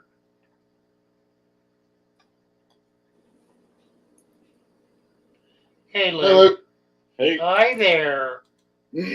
so there's 2 EJs for me again. That's pretty funny. Should be one RJ, but I didn't see VJ. I'm RJ, assuming right. you're getting some sort of feedback because I don't hear it here. You must have the stream open, maybe, or It stopped, whatever it was. did it? Yeah. Okay, well, it's fixed. I fixed it. All I had to do was show up. You scared it off. Master is inviting you to a meeting. Want to join the meeting. Master. No idea who that is. I've not seen anything like Master in I'll the just chat. I would just hit reject. Somebody is, Right, I think so too. yeah. Somebody needs some slapping. So you don't think that amount of shrimp is gonna happen, huh? Well, the babies are born in brackish water, but Right. the adults cannot live in brackish water. Almost So I don't pure know salt. exactly how that works. No, they can live in salt water for a while, but you want to bring them out because they're more useful in flesh. But Do you hear that, Luke? I do hear that. EJ, are you hearing that? yeah, here's some echo coming from somewhere. It's Well, we're not getting an echo. Static, like somebody's got the microphone. Father in there. Fish wants to join the meeting. Now, what in the world is that? Somebody typed in Father Fish in the, the That's thing. true, isn't it? Yeah. Yeah. So we'll kill that one since Father Fish is already here. I hope so. I'm just looking here trying to see. It just started when somebody tried to get up. Tried to get up, and I'm just. Are you bumping the microphone or anything? No. Sitting perfectly still. That's what it sounds like, doesn't it? It does, but it sounds like it may be on EJ's end. Where's your Yeah. microphone at? It's on my desk. Is it touching something? It's sitting on the desk. It's not levitating in the air. Is it rubbing on a bag or anything next to it? Is it doing it now at this moment? It just a little Intermittently. yeah. Let me It mute almost, you. Yeah, it almost sounds I'm going to like, mute you a minute. See if It that almost stops sounds it. like something's touching your microphone, like the base of it or something. It's not doing I it don't now. hear it now. Let's see. Yeah, it's definitely on RJ's side. You know, it's all because we had that conversation about the $12 microphone you had that Right. earlier. Luke, are you? He's still muted. Yeah, you gotta unmute him. Are you on? Say He's- something, Luke. I mean, I can hear you. RJ. He's. You still got him muted, and I don't have moderator rights. Yeah, and I'm wondering why. You just click those 3 dots up there next to him, and then I did that. click the 3 dots next to his name. I'll hover over his icon there on the side. Ask to unmute. Yep. Oh, he's got himself muted. Well, now that Oh, now, there you no, go. I'm not. Yep. There, you go. we got him now. Back. Okay. It was weird because when you unmuted me, my little thing came up on my end music. So technology is great. Wiggle your cord or something. It really sounds like you're getting like something funny going on. Yeah, that's it. Is that better? That might have done it. Is that better? Yeah, I I'm not think hearing so. any feedback now. Was your phone next to the microphone? Who? My what? Was your cell phone next to the microphone by chance? No, I don't. No, I don't have a cell phone. But before, no, there's someone talking on the cell phone a little ways away, but it's a wired mic. Oh, It's cleared up. Yeah, It went was away the wire. Microphone. Yeah, it was the connector. I just jingled the connector where it goes into the computer. So that happens. You know, $12. How many years ago did you get that mic? No. It's $1. It was at $1. It's a $1 microphone that I got 20 years ago. Oh my gosh! Well, $1 20 years ago, that's like a $300 microphone. Really? Yeah, really. And if you look at the wire, let me see if I can get it in the camera. Let's get it to focus. There we go against the beard. That's where the rats ate through it. Oh, Kenny is here. Oh, and see, he's over here like, Honest no, to it couldn't God. be my microphone.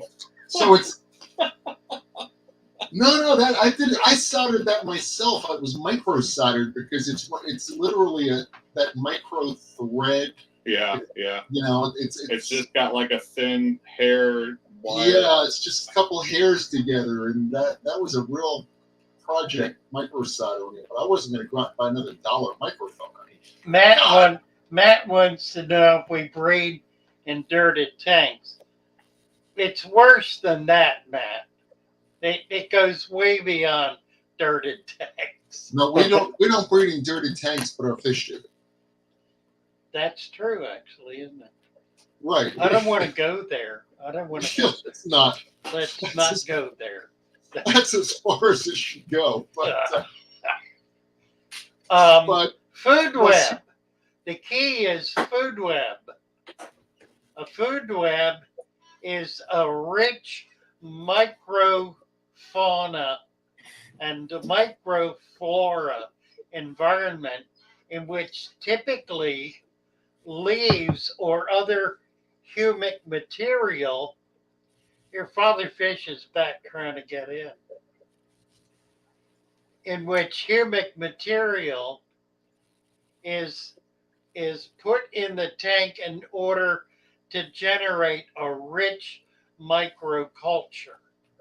That then becomes the cornerstone of baby fish being able to feed. When you have that kind of environment, well, the small fish will naturally breed in that environment because the food is available for their babies. Yeah, it's if you are breeding for profit, you're going to do a lot of fish.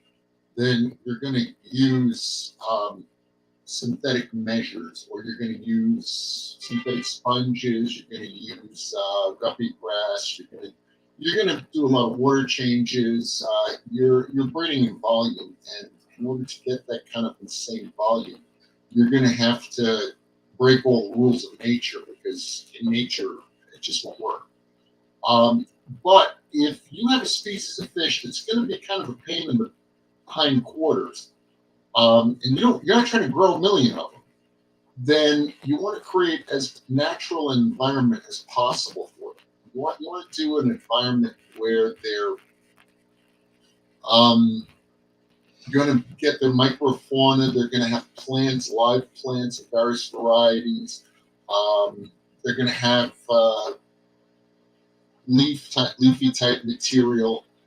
So when I get a fish that I've never done before, I get a weird fish I've never done before, I will often take an aquarium and I'll just pack it full of Java moss and floating, Ricky, and I'll throw the fish in there, and that's it. And something will often happen. So I should be going. So it's probably not too late for me to go to like a pond or something and grab a cup of mud, basically, right? No, it's never. It's really never too late because if you're whatever's living in your pond is going to be either in spore, egg, or active form. A pond or a lake? Same Lake. difference.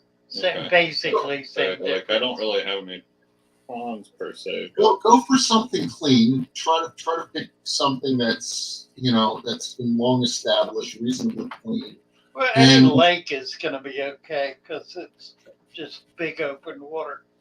yeah, and then I would try to shoot for don't get like buckets full of material. You're gonna get bad stuff there. Okay, handful of leaves. Put them in a jar. See what falls out of them or hatches when warm it up to room temperature in case there's eggs there that are overwintering. And then basically put that in your aquarium once you figure it's pretty safe. If you make me a moderator, I can deal with that. By the way. I'll do that. I think the same person over and over is trying to get in, but the problem is they're not identifying themselves. Yeah. Well, I'll check it out, and I'll. If it's anybody who's in the chat, anybody who is known to me is welcome to come up. If I don't know who you are, if you're putting some silly name in, you're not going to get approved. I'll just drag them into a breakout room and see who it is. Go for it. Not a big deal. We just lost RJ. RJ said he'd be right back. But no, I was thinking so that little 10-gallon is doing. It seems like it's doing pretty well. I've taken, now that things have slowed down and there's not excessive growth going on, I assume it's not got excess nutrients and stuff in there. So I started pulling out some of the guppy grass and whatnot, just because right. I don't think it really, I pulled out a lot of the duckweed, probably half of the duckweed, and I pulled out maybe a third of the guppy grass. And I'm letting the other, because I don't want it to choke out the other plants that are in there. Right. And that's kind of what was happening. The duckweed was covering up the majority of the light, so that was preventing growth on other things. Yeah. So, but I want to get something going because I got to thinking, there's not really anything that would be in there to give bacteria or don't do mud. Try to find some detritus.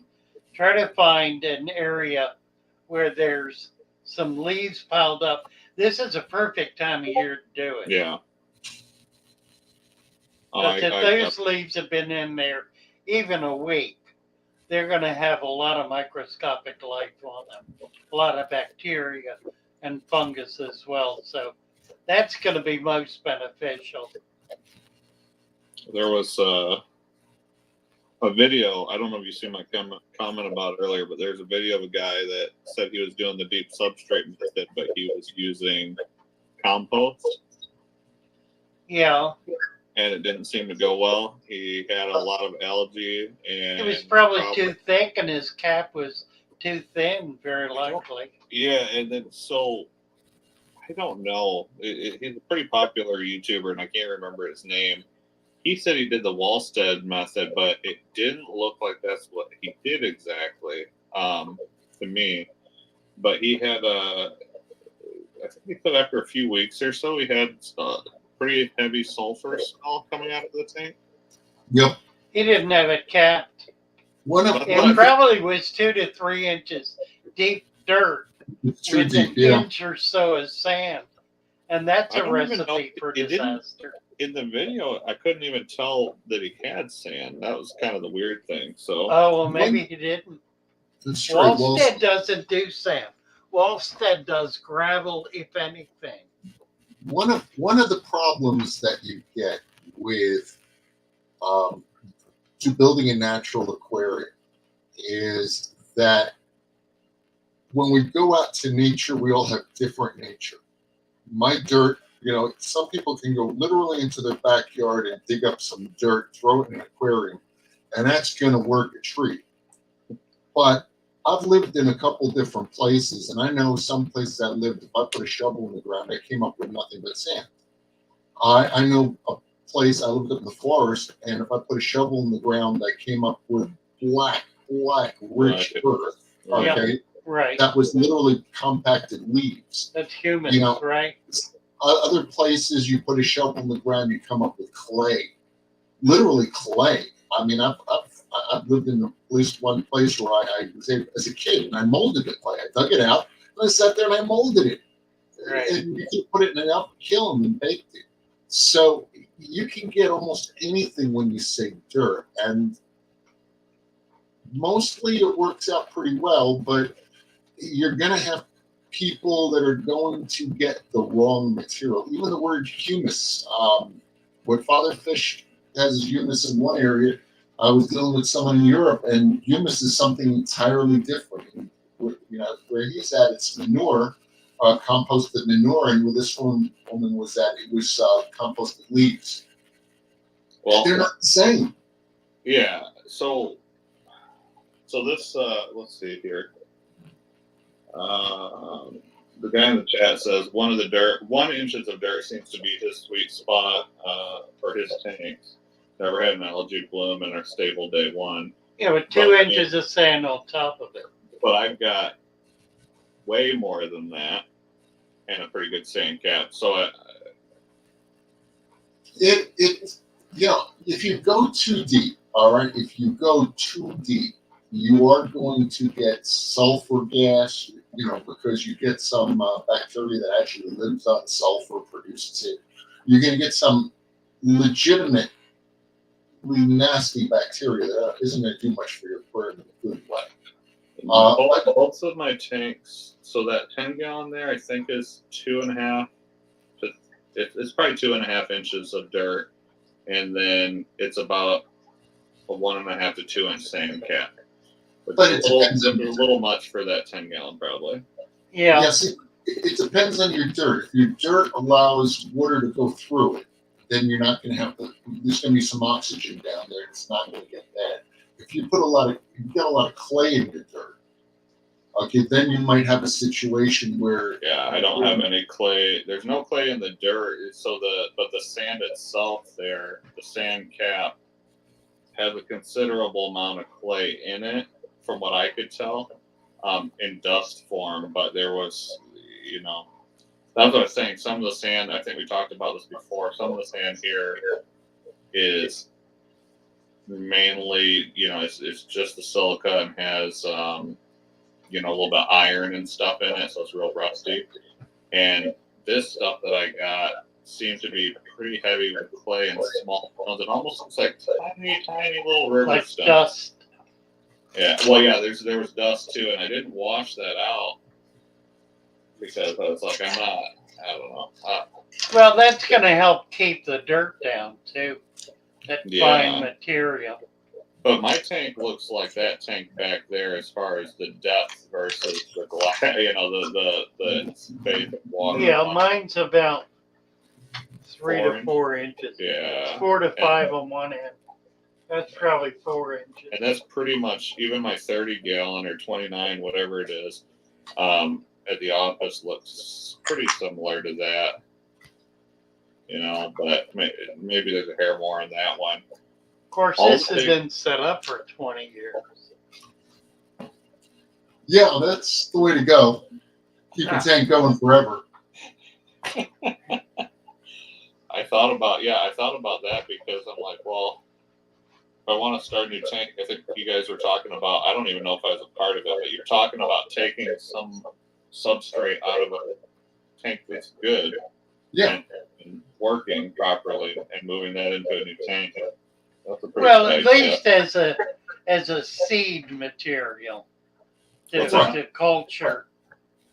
If you start with 1 inch in a 10-gallon, 10 to 40-gallon tank, 1 inch of dirt. Now that dirt can be comprised of potting soil, black cow manure, peat moss. It can be dug out of your backyard. It can be muck from a pond. But what I recommend is that it include 2 or 3 of those items. For one thing, you don't want straight pond muck because it's too thick. The same with manure, it's too thick. Or silt. You need Silt. silts, yeah, same problem. You need a certain amount of aeration in there. The best way to do that is with peat moss. So Wait a minute. Time out. You brought up peat moss. Peat moss is the enemy for those of us with soft water. Okay, if you have hard water, peat moss good. If you have soft water, I would look at coconut fiber as a replacement. It's inert. It's not going to turn your water soft like peat moss will. If you got really soft water, and it's one of the things that one of the things you have to understand is that this whole thing has to work with your water. Okay, Father Fish comes from Florida, and in his universe, my water here is 6.0 with a GH below 50, and I'm using peat moss. It's pretty hard. Hard? It's dead soft. Are you talking about the drop method, like the GH1 to 8 kind of a thing, or you're doing ppm? There's 2 methods. I'm probably the wrong one. But okay, yours is soft. Okay. All right. Here's the point. The sand bed is key. 2 inches of sand on top of 1 inch of dirt. And this is sand that pull filter sand or finer. The finer, the better. The reason Luke's tank is not exploded is because he has a substantial amount of dust. Right. And that dust amounts to very, very fine sand. right. It prevents water from flowing through. Now, water moves through it, It does. but it moves at the speed of the cilia on the animals that are moving it. It's the microscopic bacteria and the microfauna that are moving the water, not the filter, not the current in the water. It's moving though, and you get diffusion. That's the other thing. It's moving, but it's very slow. And so it's not bringing up all of that material into the water column.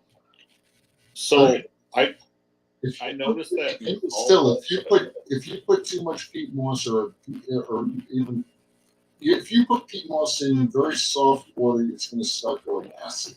That it may be slow, but you're going to be going acid. Now, if you have hard water, that will. You're going to make acid water acid. It's already acid. What do you say? You're going to take the, when I was using it to breed killies with, and I put about little half of a goldfish bowl kind of thing in to get the dirt divers in it, and I had 2.5 or 5 gallon aquarium go from pH 6.8, 7.2 to pH 4 in 2 weeks. That's neutral. Not pH 4. I was thinking that fish were dead. It just dropped it to 4. Yeah, but see, you didn't have a cap. No, because I needed the fish to dive into and spawn. But if you do have a problem, I'm just saying. See, yeah, that's a totally different thing. That's not what I'm talking about at all.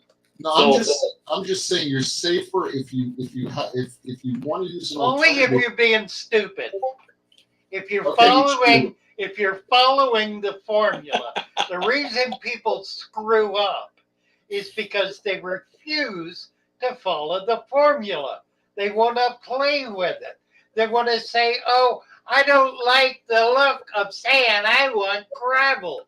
You can't do that. You must use sand. You may not use gravel. If you use gravel, the dirt is going to be up in the water column in a matter of minutes. Right, it'll move. Yeah. Well, so at the end of the day, it sounds to me like it matters less about what the soil is exactly composed of, but the cap slows down the transfer of anything that's in the soil to the water. So it's all manageable by the life and actual stuff. That's Yeah, and with a lot of plants in it, those plants are going to keep that water clear. Plants are going to do a lot for you. They're going to be pulling. They'll be pulling chemicals out of the water. They'll be pulling not just nitrates, but they'll be pulling particulate matter out. Phosphates. They'll be pulling exactly. Irons. You know, they're useful things. Plants are very useful in the aquarium. Well, they're critical in a deep substrate. If you've got dirt in there, it's critical to have the tank heavily planted. It seems the easiest. I don't know. All I know, you know, Rooted I plants. think you guys know, but it seems the easiest. And I like easy because that means I can have multiple aquariums. Yeah, exactly. That's right. The dirted tank really made its rebirth with LED lights. Okay, under fluorescent lights, most really a lot of rooted plants for aquariums wouldn't grow very well unless the bulbs were brand new. And incandescent lights, you know. So you really, if you're growing plants for a long time, you're a metal halo, and that's an expense. So when the LED bulbs came out, we got the ability to grow a lot of plants. So Gives you the full spectrums and stuff like that. exactly, and just the amount of brightness and the energy consumption, and now a tank can grow the kinds of plants we couldn't dream of when I was a teenager. Well, it's better. You know, I used fluorescent for years. At 6 months, your plants started dying as your bulbs went. You know, Well, they changed spectrum. The older the bulb gets, the more spectrum changes. There was one bulb, it was a triphosphor bulb. I'm trying to remember who made it. It came in a blue tube. Oh God, I still have a couple of bulbs. Some of them are dying now because they got that old, but they were amazing. They could run over 6 months. But most of your regular fluorescent fish bulbs, plants started getting raggy. There's a difference between a T5 and a T12 too. The T5 does not burn nearly as hot as the T12. Right. The gas holds up better in it. They're more energy efficient by a long They're shot. more efficient. That's right. Yeah. But I'll grant you that the LED is in the initial phase.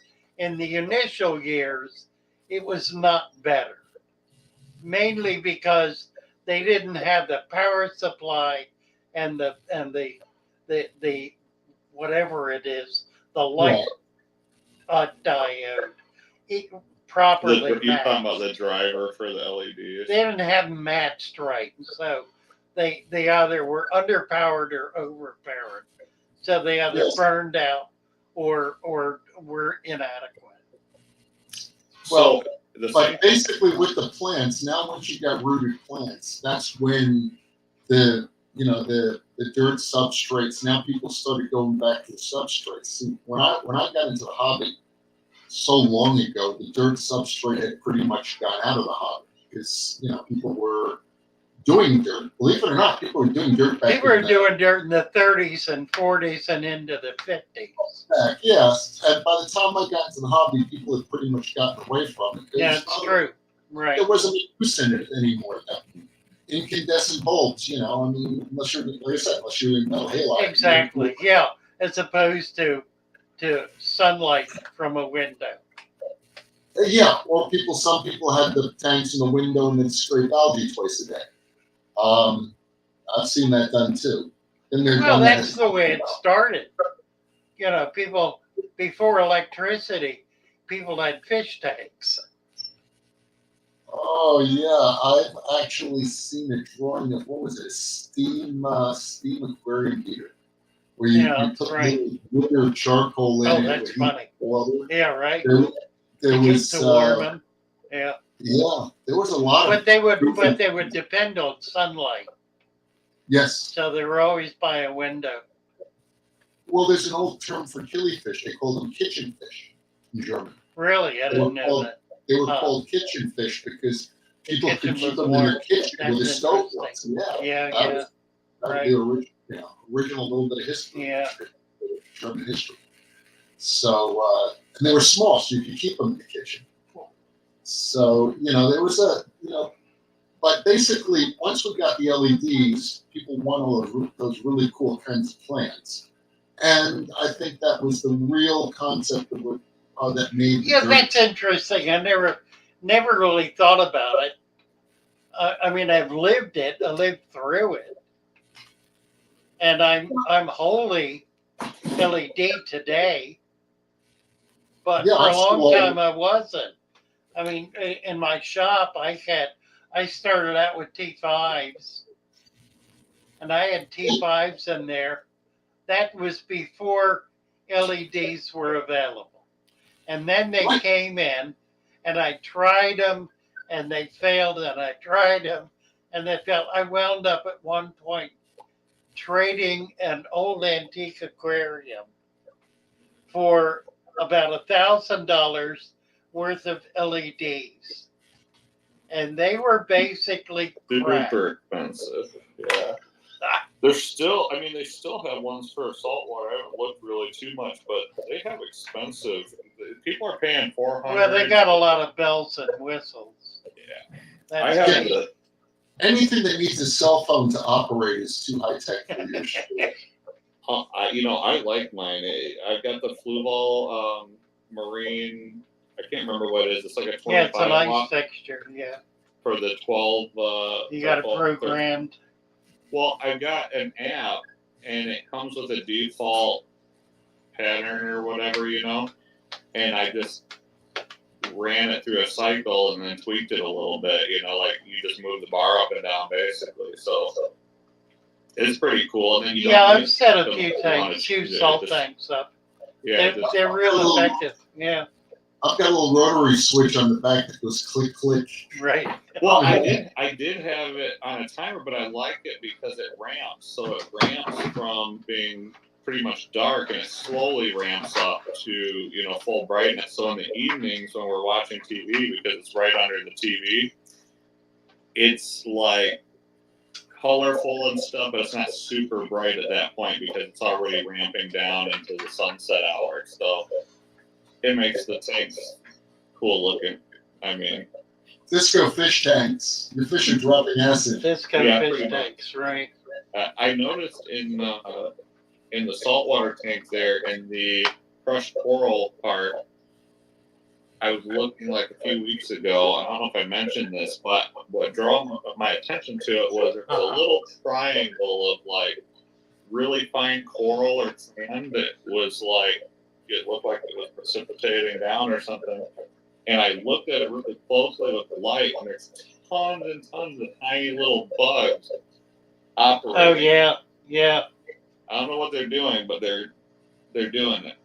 they're moving stuff Matt around. says, have you guys ever used biochar in substrate? I know, in fact, that Matt has not watched my recent video on the 13 elements that I put in the supplement for the deep substrate, because I specifically put char in. I think that's a good segue to Father Fish sells his supplement on his website. Father.fish. Father.fish, right. Yeah. Father.fish, yeah. And so We get that promo in, yeah. So what I figured out, a couple of things. We talked about the sand, that's one. The other thing that Wallstead had a problem with is that her dirt lost its value within a year. Within a year, it had no more nutritional value.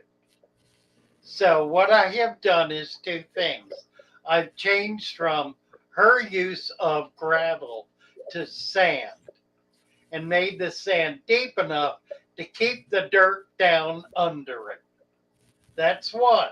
Number two, I've created a supplement of 13 different minerals and biological compounds that get mixed in with that soil that give it longevity. And by longevity, I mean up to 5 years, in which time it develops enough to be able to begin to effectively cycle. Keep in mind, for dirt to cycle, even in a garden, is a process that takes years. It doesn't happen in a day or a week or a month or a season. It happens over a period of years. The same thing with the dirt in the aquarium. It takes a year, 2 years, or longer for some of those elements to become cycled in the system. So these are long-term systems. This Right. one is 20 years old. Yeah, So- it's one of those things. What's happening is some things organic are actually breaking down, and That's exactly why, right. That's why you're losing its inherent nutrition, but what's left over has a catonic. I can't how to pronounce. Where when you get older, your mouth doesn't work the way it used to. But in any case, it's a negative ionic. The humus becomes kind of charged, and that'll start bringing particles out from the water. You're putting food into the aquarium, and that's being sucked down into the substrate, and by the charge from the broken down organics. So that's refueling your. That's exactly right. That's what the cycle is. Right. Well, it's the best. It seems like you're just mimicking the natural environment. That's the whole idea. Lake, which That's right. would make sense. Well, you're cheating. You're cheating with the sand cap. The sand cap's giving you That's true. extra. It's giving you extra depth, and it's still giving you a degree of porosity. And so You it's didn't know don't most ponds and lakes have a good layer of sand in them? Streams do, ponds and lakes don't. So what's in the pond? What is it considered that's in the pond or the lake? Like a silt or something? Yeah. What is- It is sediment that just lays there and piles up. when So the Right. bottom of a lake is mud, with It's- rare exception. There are it's exceptions, mud. but It's the mud. exceptions are only where there's current. Yeah, but So in a if, stream, you have sand. In a stream or a river, it's sand. the But the organics dirt are and the washed. muck is down under that sand, if Yes. it's there at all. Yeah, see, in a stream, lighter particles like decaying leaves get washed down. Right. In a lake, those leaves. It's in a lake you actually have. You can have 6-8 feet. Now you get into an old lake, a lake that's been there for 100 Yeah, years. it's feet of And I've mud. fallen into one. I fell into 6 inches of water once, and my feet never touched the bottom. Now It was believe only it. 6 inches of water, and I literally just went straight down Scary through as that shit. 6 inches of water. Yeah, I mean, I just went right through it. I mean, there was another. So that's different though than the lakes and stuff here. The majority of our lakes here have like a sandy clay bottom. Like if you don't sink into it, if you get into it, your feet only go down a very minimal amount.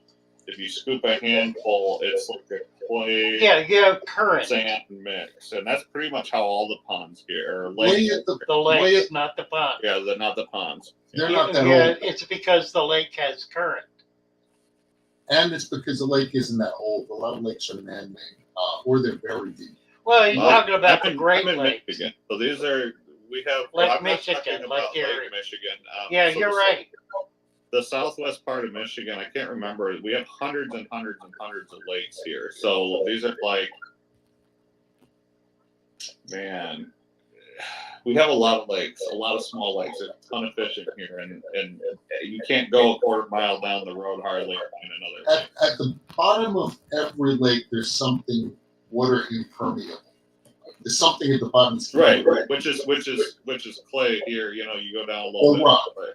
I've been to other lakes where you look at the bottom, it's a solid rock bottom. We don't have much rock here, but every year you get a new coat of leaves, and that could be an inch, that could be a quarter inch, that could be in 3 inches, depending on how, if you're in a forest.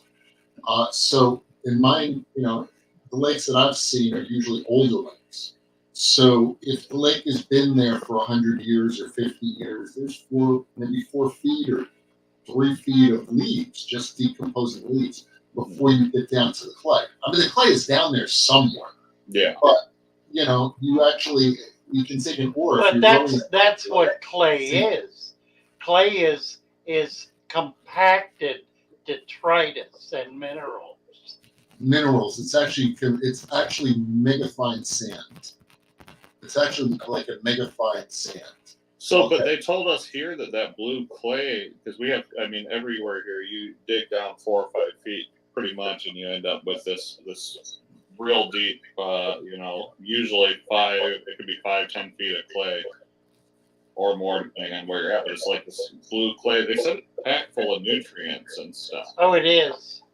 So, but that's what's at the bottom of these lakes, basically here. But our lakes, they're not man-made. It's interesting. I'll have to look up some information. Well, they're and send it to you they're guys. carved out by the ice age. But I'm just saying, most lakes these days are manicured, man-made. If there's a dam on the one end of the lake, it's man-made. We don't have anything like that. There's only a couple lakes that I know of in the area that are man-made that have any sort of damming. Have you been to Michigan? I have not. Okay. I look forward to it someday. I can tell you, there are so many lakes here, it's unreal. It's pretty cool though, because you can go. They used to all be overfished at one point, and same thing with deer. The deer used to be overhunted, and in the last 15 years or so, people just don't leave their house, I'm assuming, and they don't fish. Right. And so it's getting back to the point where there's deer everywhere out in the yard, and just see them everywhere. And you can catch fish that are decent sized again. So giant antler rats. Oh, my brother called me earlier and said he's seen an albino buck today on his. Really? Wow. He said he's never seen one. That's rare. Before. I've never seen one of those either live. Yeah. He said it was like a button buck, basically, but it looked like it couldn't see very well. Probably. No deer can see well. I've had them walk. I was sitting literally on a log, and a couple of them walked up to me, and they were not more than 5 feet away from me, and they just looked right in my face, and whoa, there's a person standing there, and they just squatted down and disappeared into the grass. We hit them all the time. Hey, here. Matt, where are you getting green sand? I called the mine in southern Jersey, and they're not mining it anymore. It's coming out of Brazil. Oh, really? They're mining it in Brazil. Did you get that website I sent you? I did. Yeah. Yeah, I followed through on it. Yeah. I'm sure it's a somewhat different chemical composition. I'm sure it is. They call it Supreme. Yes, it's got uranium. Green sand Supreme. Yeah, probably. Where's the green sand? I remember, it was a thing that Chile people bred nothos in back in early '80s, I think. But by that point, I didn't find any. It just got painted. Yeah, I want to know if I can get to the mine and sneak in there and dig out a couple of 100 pounds. It's probably condominiums now if it's in New Jersey. Anything Yeah, that right. was anything is now condominiums. Right, they built up on. Yeah, Make it sadly. easier to get it. Dig a hole in their lawn. Yeah, I'm driving around my town. I don't recognize the place because they just tore down everything that was over 10 years old in high rising. So, Oh no. Well, perfect time to come to Michigan. We still have trees here. We have lakes. We have... trees, you have Right. trees. I remember trees. Yeah, Right. Craziest thing. Yeah, that's it. But yeah, well, you know something. It's nice that there's still parts of the United States that look like parts of the United States. You know. Yeah. Oh, there's a ton of land. Like I don't know if you've been out west, but Napa Valley is really nice too. At least it used to be.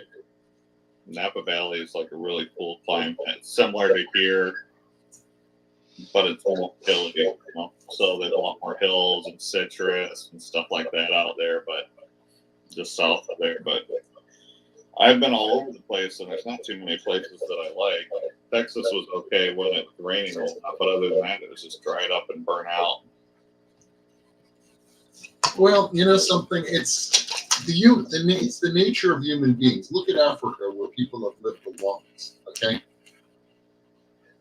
there's almost no fertile soil left because other than a handful of jungles, the whole concept is they need all these chemical fertilizers and things because after millions of years or hundreds of thousands of years, even tens of thousands, I'm not going to quibble at this point, of human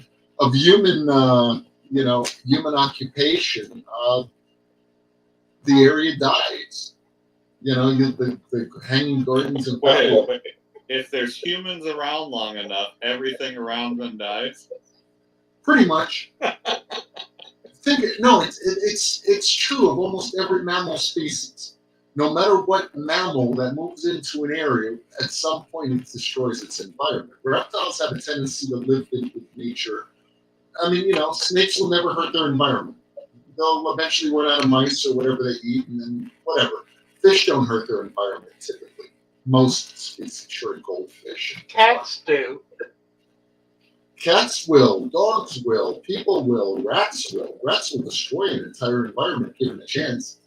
I think the problem is everything else has a pretty good ability to only grow or die off as much as necessary. It keeps its own balance. And humans, we just keep reproducing like crazy. And we are most related evolutionarily to the rat. We really are. We're both metacognitive. I've had them, and you could communicate with them. They actually could learn your human words and speak with their paws and whatever to tell you stuff. They could even grasp sentences. The smartest. What is he talking about? Rats. I was saying, rats, right? We're very Right. closely. We eat the same food. We eat all the same food. Pizza. I've seen rats eating pizza. Yeah, they live on everything we live on, and that's what they want in life. They live in the same temperature range we do. They're comfortable in a heated house. They don't like to be out in the cold in the winter. They don't have long fur or anything. We have evolved together, and they are our little counterparts. Yeah, it's we don't like to think of it that way, but and they've outsmarted us since the dawn of time. They're still around. They're smaller. So when you look at certain things, and like I said, they'll destroy an area. They'll kill everything in the area at some point. They will over reproduce. They will destroy everything, and then they move on, or die off like we will. Might. I just figured out. What do when my Mexican turbo snail dies? Should I pull it when it dies, or should I leave it in the aquarium? Do what? It said when my Mexican turbo snail in the saltwater dies, should I leave it in there, or should I pull it out? Yeah, push it down. Push it down into the dirt. How old is it? The aquarium. Well, who knows? It's how old? What? The aquarium, not the snail. About 8 months. Have you seen it? Yeah. No, I haven't. But I was looking at it last time. I paid attention to your tank. If the aquarium is over a year old, then your bacteria should just digest that snail overnight. You just push it down in the sand. At 8 months, I don't know if the tank is stable enough to deal You with should. that. You gotta see. I'm gonna send you a link to my my aquarium or Discord, a private link. Yeah, how big is the tank? Not big enough. It's about 13 gallons. It's a Flu Vault Edge 2.0. I don't know if you're familiar. It's a one that sits on the pedestal and it looks like it's floating. It has a small cap in the top, like a small opening. It's not an open top. Okay. So my answer is I wouldn't at 8 months, but over a year, yeah, it doesn't matter. Your bacteria culture in salt water can be a little bit slow. You know, I mean, it depends how good your bacteria is. It's great. Dead snail is great bacteria food. It really is. It'll feed the bacteria. It's a wonderful thing. But in a saltwater tank that's not fully cycled, and I usually can't say about a year when you're perfectly safe. Well, look at he's cycled. Hold on, I'm sending you a Discord. You need to look at it while I'm talking to you, and you need to tell me if you think this is a cycle tank at all. He's got deep substrate in there. He's cycled. Well, I'm always a little bit leery on salt water. I've had tanks go weird after longer than you think. You think they're cycled in a month, and there's always this. It's a process. It goes on for years. Yeah, exactly. At some point, saltwater tanks are literally indestructible. Well, as much as any aquarium is, but I'm waiting for the link to come up. I've got about blank, but yeah. As far as 2 new, I wouldn't push it. Yeah, I've only got that one Mexican turbo snail, but he's getting pretty big. I mean, he's like this big around now, so Now he's not going to live forever. He's probably maybe got another year left, and I keep thinking, like, if he dies in an aquarium, is it going to ruin it? No, it's not going to affect a thing. Because he took most of what he's grown with. The crab will be all over it. I can't get it for whatever reason. You didn't? I sent it on Discord. I got the link. It just came up about blank, and then it said stream will start when the person sends it or something. When it loads, you just got to let it load. Yeah, it wasn't loading, and I don't want to kill our feed that we're talking about. Oh. I'll check it out later. I'll send you a picture. How's that? Yeah, I'm familiar with the tank setup, and they're nice. They're practical. But again, like I said, with saltwater, I'm a little more conservative than some people. Or actually, I'm less conservative. You know, I actually started a saltwater tank with a flame angel as the first fish. So, I mean, you know, I was nuts years ago. I'd try anything. But, you know, you get to a certain age where you like, okay, well, the tank looks good. It's got all the microfauna stuff. Okay, that's a nice looking tank. Let me see what, get it bigger. Oh, wow. Okay, you get some nice, you got purple algae. Yeah. It's been going for, most of that stuff has been in there since about 2.5 months, except for the hammer coral. The hammer coral didn't go in until maybe 5 months. But everything else is thriving. I killed an emerald crab by accident moving rocks around. But it's doing its thing. I've got 3 rock flower anemones in there. There's a bubble tip in there. I don't know. Oh, there's a Recordia mushroom or something. It's a really stable system. Yeah, the Recordia closes up. It looks like it's not doing well on that plug, but it closes up every time the lights go down, and then it opens back up about 11, 12 o'clock and stays open all night. I noticed everything closes up around sunrise and sunset. Right. Is that normal? It must be normal. Yeah, you bet. Yeah, you're going to even get fish like wrasses. Wrasses will dive and bury themselves at night. Really? Yeah, you get a wrasse, it's gone at night. When all your front company comes over, you got a beautiful Christmas wrasse, and you want to show under off the sand. It's under the sand. It's gone. Even the dragon wrasse, that was a fun wrasse. That's always moving stuff around and being normal. But the dragon wrasse is another one that will disappear at night. All your wrasses just poof, gone. I didn't know they did that. Parrotfish will do it, but they'll leave a big ball of slime. They actually go under the gravel and they create a slime ball. Then they come up and there's a big ball of goo. Oh yeah, I've got 2 Nacerius snails or whatever you call them. Right. And they do that. They slime all over everything when they come out. They only come out if I feed or something is going on in the tank that they smell like they want to come out. The rest of the time they're under the substrate. You know. Now this is a big fish that does it. It gives you a big glop of goo every time it comes out of the. Well, yeah, it's their bed. I have a little hermit crab in there, and that hermit crab really likes the goo that comes off of slime. You bet. Yeah. And anytime he sees them running around, he hops on their back and tries to eat them, and they fight, and then they bury themselves and scurry off. Well, the hermit crab's looking for the shell. Yeah. You know, I put a bunch of shells in there for him. He's not interested in the damn things. He's only interested in the living ones that he can attack. Well, he wants a new home. He doesn't want a used one. You know, wants that new home smell. New home smell, yeah. Road Brawler, if you're still having trouble, get on Discord and we'll talk you through this. He got some supplement and didn't understand how to use it.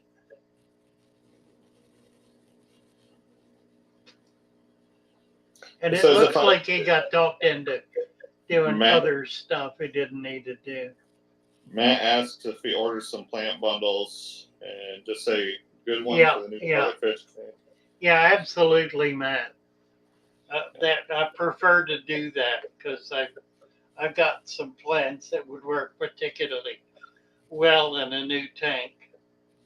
I have this plan. Okay, this is like a sidebar thing, but I still have this plan that one day it's gonna be like each of us breeds like just a few. Or like, even if it's one small group of fish that we can all get from each other, kind of like, I guess it would just be like an online,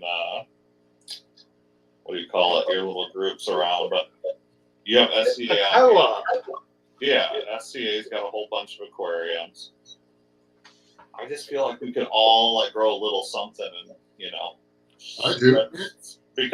Because the stuff, I can't buy anything, so that's the only way I'm going to get anything that lives. The problem is that, and I used to ship stuff and ship fish all around the country, but I always did it in a bulk thing, a big styro. And, when we did it from club to club, that was the most cost effective. You'd spend $60 on a crate. And a crate of fish would be 10 pairs, let's say. So, at that point, it's $6 a pair for shipping, and that's reasonably affordable. Yeah. The problem you get into is that when someone says to me, well, can you send me a fish? I say, okay, I can overnight it to you. Now you're into $35 in shipping, for example. Yeah, for a $10 fish, right. $10. I'm still okay with that. Like, I would much rather spend a little extra and get it from somebody like you guys or somebody that I know isn't.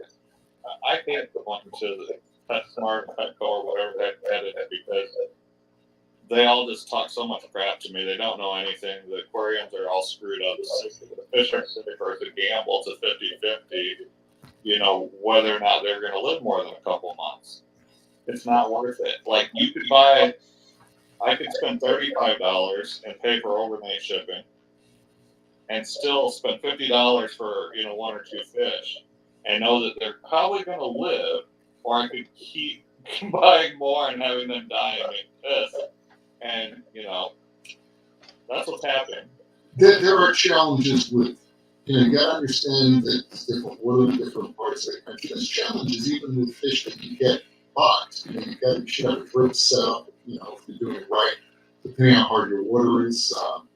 There's, shipping fish is, again, I've done it in bulk, not so much as individuals. So you're saying like the transit, so like imagine that you're breeding the fish and you send it to us, your water parameters My water's soft. If they're wildly different and the fish are acclimated to that. So I can ship to you, but when you ship to me, I have to acclimate them from hard to soft. So I'm going to be dripping them. So I'm set up for drip. Now, if you're used to just buying your fish at the pet store where they're in the same order that you live in, then you're not used to that. It's not, you put the bag in, temperature acclimates, you throw them in the tank, and you're done. So, you've got to, So does RO adjust? So I probably know the answer to this, but what does RO do for the water? Does it adjust things like the hardness? Yes. And the acidity? RO water is 7.0. It's neutral pH with no general hardness in it, no dissolved minerals. Which But means it has no buffer, right? Pardon? It has no buffer in it. Right. Which is good, right? It's good if you're breeding fish that have eggs that can't hatch in hard water. See, what people don't understand about sometimes like discus you can keep in hard water. A lot of killers you can keep in hard water. That's not a problem, even alkaline. The problem is that those chemicals in the water, the ions in the water will they attach to the eggshell, and then the egg will die, and the fish won't hatch. So that's why you have things like cardinal tetras, certain killies, discus, fish that need soft acid water to hatch it. And then I hatched some odd fish in distilled water. Okay, because that worked just as well, believe it or not. It didn't need the acid, it just didn't have the hardness.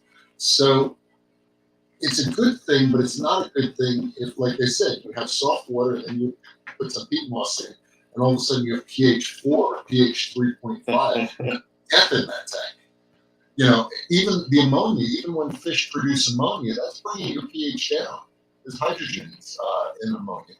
And well, that's my point. So if you don't have much of a buffer in the water, though, isn't that going to be more of a wild swing then, right? Or am I Yes. The buffer is bad if you're breeding Amazonian type fish. Okay. That you don't want it, but if you want water quality that's going to be durable, then you want your water relatively buffered, not hard. So imagine. So I guess the reason I keep asking this is because I use distilled water to top off my tanks. I'm not going to use the city water for sure. So how does your buffer? What is the buffer? Is it? Calcium. Depends whether you're buffering up or buffering down. Okay. If you're buffering up, it's calcium. Okay, let me do this more generic answer, and then calcium is correct answer. But the more generic one is there are elements and there are compounds that have a specific pH, and they dissolve at a certain rate. So, for example, there used to be a product that was called Bullseye 8.2 or something, and my friend would just take the whole bottle at the store and drop it in the saltwater tank. That was it, the whole bottle, just throw it in. And over the course of 6 to 8 months, it would dissolve as the pH in the tank would go down because of the fish in there. It would just dissolve and keep the water at pH 8.0. That is the perfect type of a buffer. It's constantly dissolving, it's making up, it's reacting with the chemicals that would otherwise change the water. So it's creating a buffer. That is a buffer type of compound. Unlike something that just jacks up the pH or drops the pH. Yeah, like sodium bicarbonate just jacks it up. It's just one shot deal. Throw it in, it'll bring it up to 9+, and that's it. Right. So I guess then my next thing, because that basically hits on that, if you don't buy a supplement for that to adjust or to add some sort of buffer, how are you getting buffer into the aquarium? Like in my example of distilled water, the tank has been filled with distilled water, and the only thing that's in the aquarium that's in the water column at least is whatever in that sandbag, pretty much, and whatever I've added through plants or. You're not really buffering. All of that calcium that you've got on the side of your tank. Right. All of that. That's out of the sand then, right? Because if it is the excess. If you did not have substantial amounts of buffer in that tank, you would not have that growing. So first of all, in seawater, when you buy the pre-mixed seawater, there's buffer in it. They put the buffer into. Yeah, it's loaded with it. That's for seawater. Yes, that comes with buffer, but it does run out. What happens is it's going to keep buffering. It's going to keep buffering. It's going to keep doing its thing, and one day your fish are going to, or your inverts are going to look like, well, they're not going to look good because the pH is crashing. Okay, so. When you buy the mix for seawater, it's not just salt. It's actually right. Yeah, I've looked at for the saltwater mix I get because I'm tracking all that because there's different minerals and stuff and trace elements in the salt mix that I buy for that. But again, I only add distilled water to that since it's been set up. Yeah, every 6 months you do about a 40% water change. Or you throw a bottle, bullseye 8.0, just or 8.2. Yeah, once or twice a year, do a 40 to 50% water change. On the salt water? With new water. Yeah. If that's what you're worried about. So long as you've got. I'm more worried about it. So what I was getting at, I'm more worried about on the 10-gallon freshwater because both of my big freshwater, or the 10-gallon and the 30-gallon or whatever, have been filled completely with distilled water. They don't seem like they're having any issue at all, and they're getting that buildup, but when the water evaporates a little bit, I've got that calcium there, but I'm wondering where it's coming from. It's got to be coming from the sand, then, if it's not being added from the water, right? How are the fish doing, and how are the plants doing? They stay alive as long as they have light. As long as I keep the duckweed from, they grow like crazy. Then don't worry about it. If it's not a problem, don't try to fix it. No, I was just curious how you are getting that buffer into distilled water. Yeah. Okay. No, you're not getting the buffer, and eventually, over time, at some point, whatever buffer is in your substrate will get used up. And the pH is going to start going down. Okay, you may have buffer in the substrate, but there's going to be a cycle where things break down, and you're putting calcium, you're putting things in the fish food, but eventually, just about every aquarium that has, depending how many fish you have on it, is going to go south on it. Unless you have a good, strong, deep substrate, and then that won't happen. 20 years. I feel like there's a 20 years, 8.0. You've changed water in that tank in 20 years. I did. I did when I moved here, which was 4 months ago, and I did 5 years before that when I changed 50%. I top off for evaporation, but I've got lids on it, so I don't get much evaporation. What do you use to top off? Do you use the tap water? I use tap water. Oh my gosh. Yeah, there's no, distilled water is something saltwater people do because. Yeah, I never use distilled water. No, in a freshwater tank. I'm not terrified. I do it here because of all the extra stuff that they put in. You just can't even drink it, and I don't want. I know that if it smells like chlorine coming out, if I go collect lake water, use lake water. I wondered. Well, that was going to be my next thing, and I was wondering about doing something like that instead. Just get a pump and a barrel, and keep 50 to 100 gallons of lake water in a barrel. Someone asked about topping off with rainwater for the salt water, because the salt doesn't evaporate. No, you don't add salt every time that you top off. You don't add salt when you top off. Rainwater is often acidic in the United States. So well, that was, and I was gonna say also, how are you collecting the rainwater? I hope you're not getting it from You're right. another It could have. asphalt roof. Yeah. well, something. It depends where you live. You may not be in a high pollution area where your roof is pretty clean. Bro Brewer, what about just putting US? some water in some Home Depot buckets, adding in some brine, and letting it sit? That's great, except for the brine. You don't need the brine. Yeah, you don't put the product. Really, try not to use that. If you don't need to, don't mess with it. But it's not going to do you any good because the chlorine will just eventually evaporate on its own with an open bucket. Just leave the bucket. Well, yeah, and that's the other thing because I have considered, because I told you before, that's what we did a long time ago. I mean, 15 or more years ago, maybe more than that, but they've added more and more stuff to the city water now. Yeah, if you can get wild water, which you can, that's absolutely preferable. The best water you can have. That's what well water is. Yeah. Well water is wild water. Yeah, well water is pure. There's no, the only real downside what you can get in water is sometimes that green stuff, that green pea soup green bacteria that turns your whole algae that turns your whole tank green. That's the only thing that you really want to risk. Chunky Gecko uses river water. Perfect. River water, yeah. Perfect. That's really good. Yeah, river water because it's moving. It doesn't. Yeah, you bet. So the well water around here, the well water around here tends to have a lot of, depending on how deep the well is, has a lot of iron and a lot of calcium in it. That's good it's good for the tank, good for the fish. Doesn't hurt a thing. Absolutely.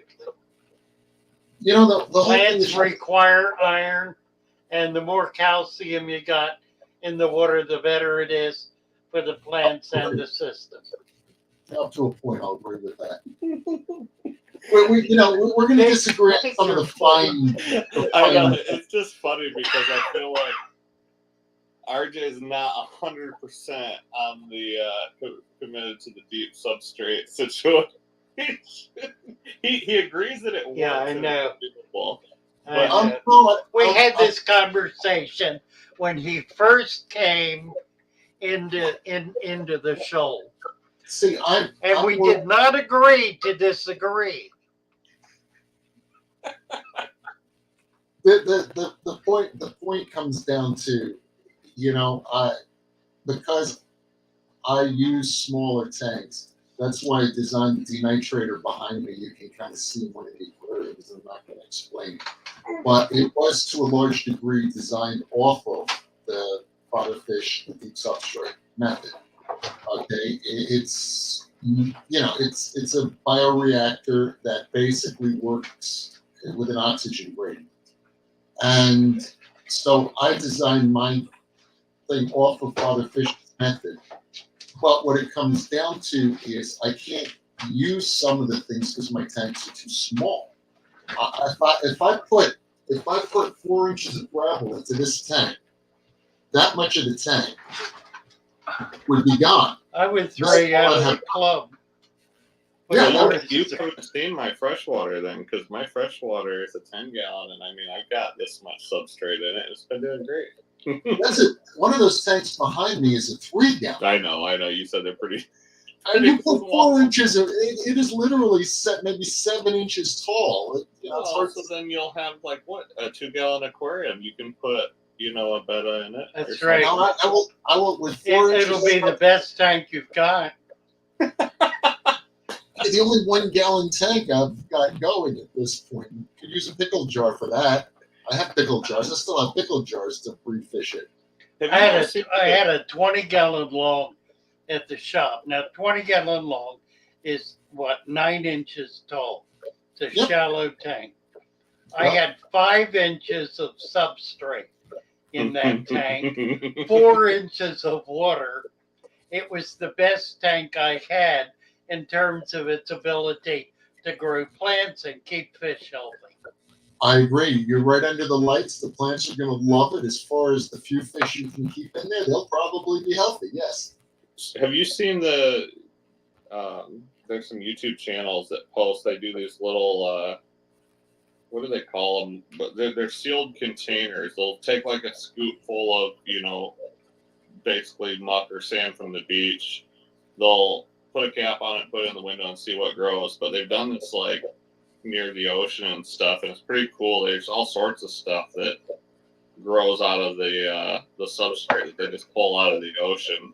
Crabs for one, and they've had these things sitting in the window and growing for 6 months or a year. It's called a resurrection jar. Yeah. They're something. It's a good thing if you're going to go to the wild and bring things in. Throw it in a jar first. Throw it in a 2.5 gallon tank if you got one. Throw it in there. See what happens. I went and got some substrate out of the stream, and I put it in. And all these worms came up. All these filter feeding worms just came out of the set. I picked it up as basically silt. I was going to see, put some silt in it for it. Amazing amount of life in there. Came to life, yeah. So you gotta. Sometimes that would be good. Filter feeding worms would have been nice. I tried to get them out of the silt, but I never could separate them and put them in another tank. But there are things I've also found that you really don't want in an aquarium. The green slime water. I mean, that green pea soup. I took one piece of hornwood, a single piece of hornwood from a pond, threw it in a 45 gallon tank. 4 days later, I couldn't see a fish in it because it was just solid pea soup green. And there was nothing but a wet piece of hornwood I threw in that tank. So green water, you got green water? Is that what you said? Yeah, I got green water from one piece of hornwood in a 40 gallon Well, tank. it wasn't the hornwood, of course. It was the single cell algae that was riding in on the hornwood. And that turned the tank pea soup green. And I remember I had gotten my Vortex diatom filter, and I'd never used it before. It was laying in the basement.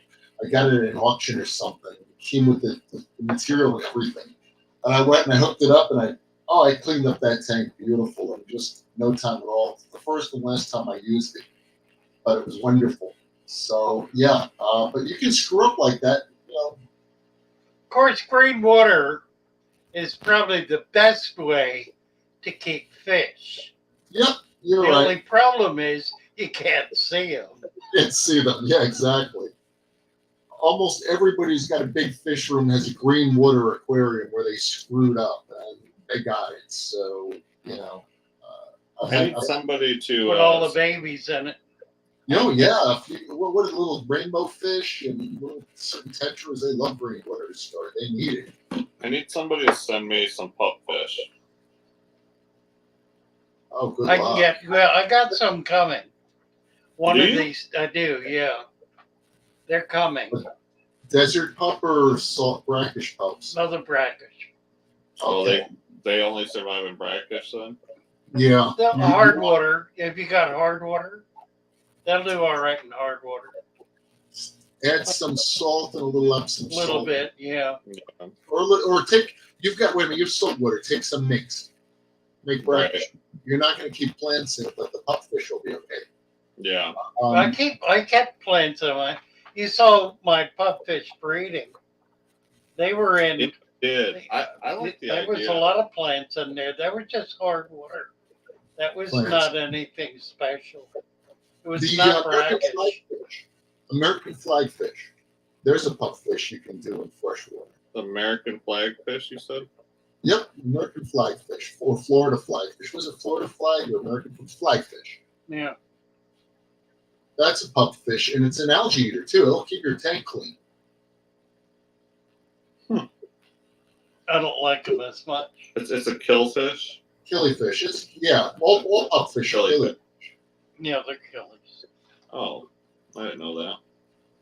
So, what are they? They're Floridensis or something? I don't remember the name. Yeah.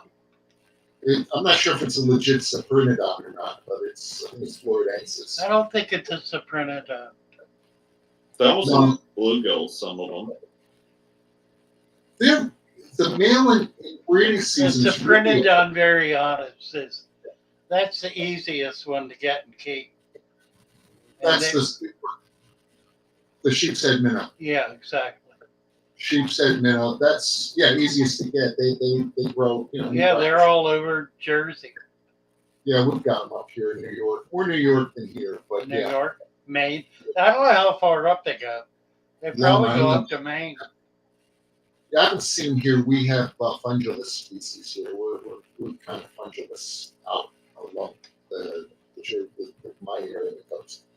All different, beautiful fungulus, but they want marine water. They're heavily marine fish. They won't do well in fresh. Well, we got the same stuff in Maryland. Yeah, but the desert pupfish. That's a whole different thing. Can you even get them?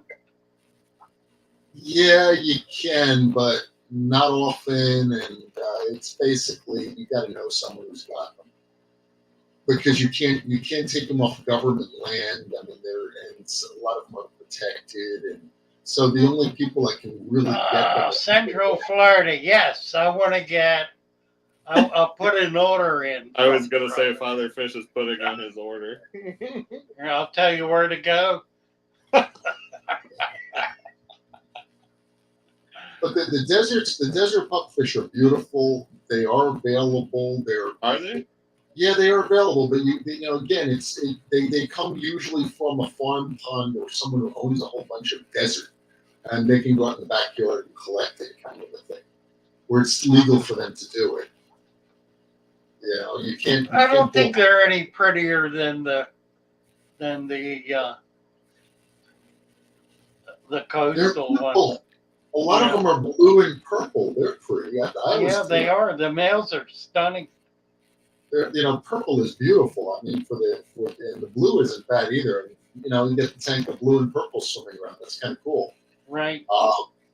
So yeah, I've always found them attractive. Well, so the reason that I brought up getting some other sort of fish is I've got that 29-gallon, and I put guppies in it while I was getting it started, just so that there was life going on and it could do its thing and cycle. Well, now that one's probably been going for 6 months.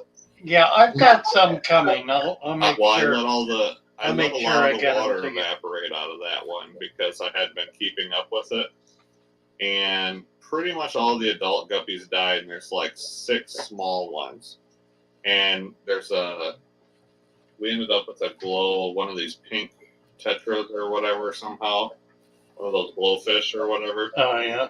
And that thing basically ate whatever didn't make it. So I filled it back up. Everything's going well, and I would like to not have an explosion of guppies in there. I would like to have something else in there. So pretty much everything eats guppies. So, what is Nightbot, and why do we have it popping up? Nightbot pops up in my chat because every so many messages it pops up. You're probably seeing it because of my channel. Okay. All right, we've been here 3 hours, guys. Are you all tired yet? RJ can go all night. Well, we're having fun. That's what it comes down to. I know. Are we entertaining anybody? Well, I tell you what, I'm gonna go find the facilities, and you guys. All right, we'll hang out for a while. I'll leave you to chat for a while. Yeah, no. What you're doing when you're adding the distilled water is you're not adding the buffer. Yeah. What is your if you were to take some water, put it in a garbage can or a couple of big Home Depot style buckets? You're a little quiet. If I take a water, what? If you take water, okay, and you were to put it into a bucket, just let it age out, tap water, okay, what are you gonna have in that bucket? I'm gonna have fluoride. I'm gonna have. Not a problem. That's pretty minor. Yeah. So I thought. Well, we talked about this before, but I'm not 100% sure now. I've got to look at the deal there. I know that we've got a minor amount of lead, but minor. No problem. phosphate, or they're putting some sort of coating. We talked about that before, and you said something different than it was explained to me that they do, but they're putting something in to coat, what they said, to coat the pipes that basically prevented the leaching of lead out of the pipes. Probably something that makes it less acidic. That's usually what it really. Well, they said they were coating it with phosphate or something, some sort of. What the heck is it? It's it's something that basically clings to the inside of the pipe. You have to look it up to see if it's toxic to living things. It shouldn't, because you're drinking. There's four main things that they add, and all of them are bad. You know, the chlorine situation, the fluoride, which, I mean, in small amounts probably maybe it doesn't matter, but, you know, fluoride, chlorine, which I know that we can get rid of that. And we actually, but there's not, besides what they're coating the pipes with, from what I understand, the water's fine if you let it sit overnight and let chlorine evaporate. Right, so let's look at it this way. Once the chlorine and everything's evaporated, what do you wind up with? What kind of pH? What kind of hardness?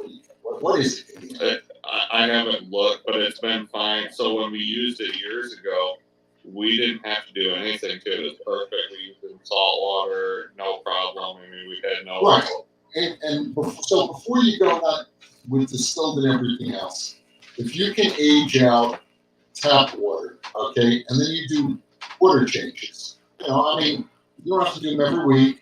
Obviously, your water's pretty stable because you've run it several months apparently without doing anything. But if you do water change every few months, or again, I don't know what your needs are going to be, weekly, monthly, annually, whatever. But if you're going to do some water changes, that's a simple way to deal with it. You know, I mean. And you can add tap water too, you know, again, if you're aging it, it works. You can just use the tap water. Don't go nuts. People go really nuts. And a lot of times they're doing themselves more harm than good. Yeah. I mean, if you can work with your tap water, that's what you really want to try to do, where you can. I just don't want to ruin anything. It only costs me $1 per gallon. And when I go to the store once a week, I grab 5 gallons and I forget about it. Go get some lake water. Yes, the thing is, you may be complicating things. Okay. No, I know. If all you're going to add is distilled water, you are losing your buffer in the first water. Sooner or later. Yeah, it's true. And that's, I know. So I've thought about that. And so basically, that was why we tried using the well water at the office in the 29 gallon to see, with the excess iron and calcium in that, how that tank would do. And that tank's doing fine. It's been refilled with the well water. So I've considered getting that and topping off the tanks from that. But I figured it just seems like there's so much in that water, but I haven't tested it, so I should probably test that water. You should test it to see what you're dealing with. You know, right. See, the problem I got was working with somebody, and they had an active substrate. They were not in the United States, and their sand was coral sand, some kind of coral sand. They were living in an island nation, and I said, look, you want to find real sand.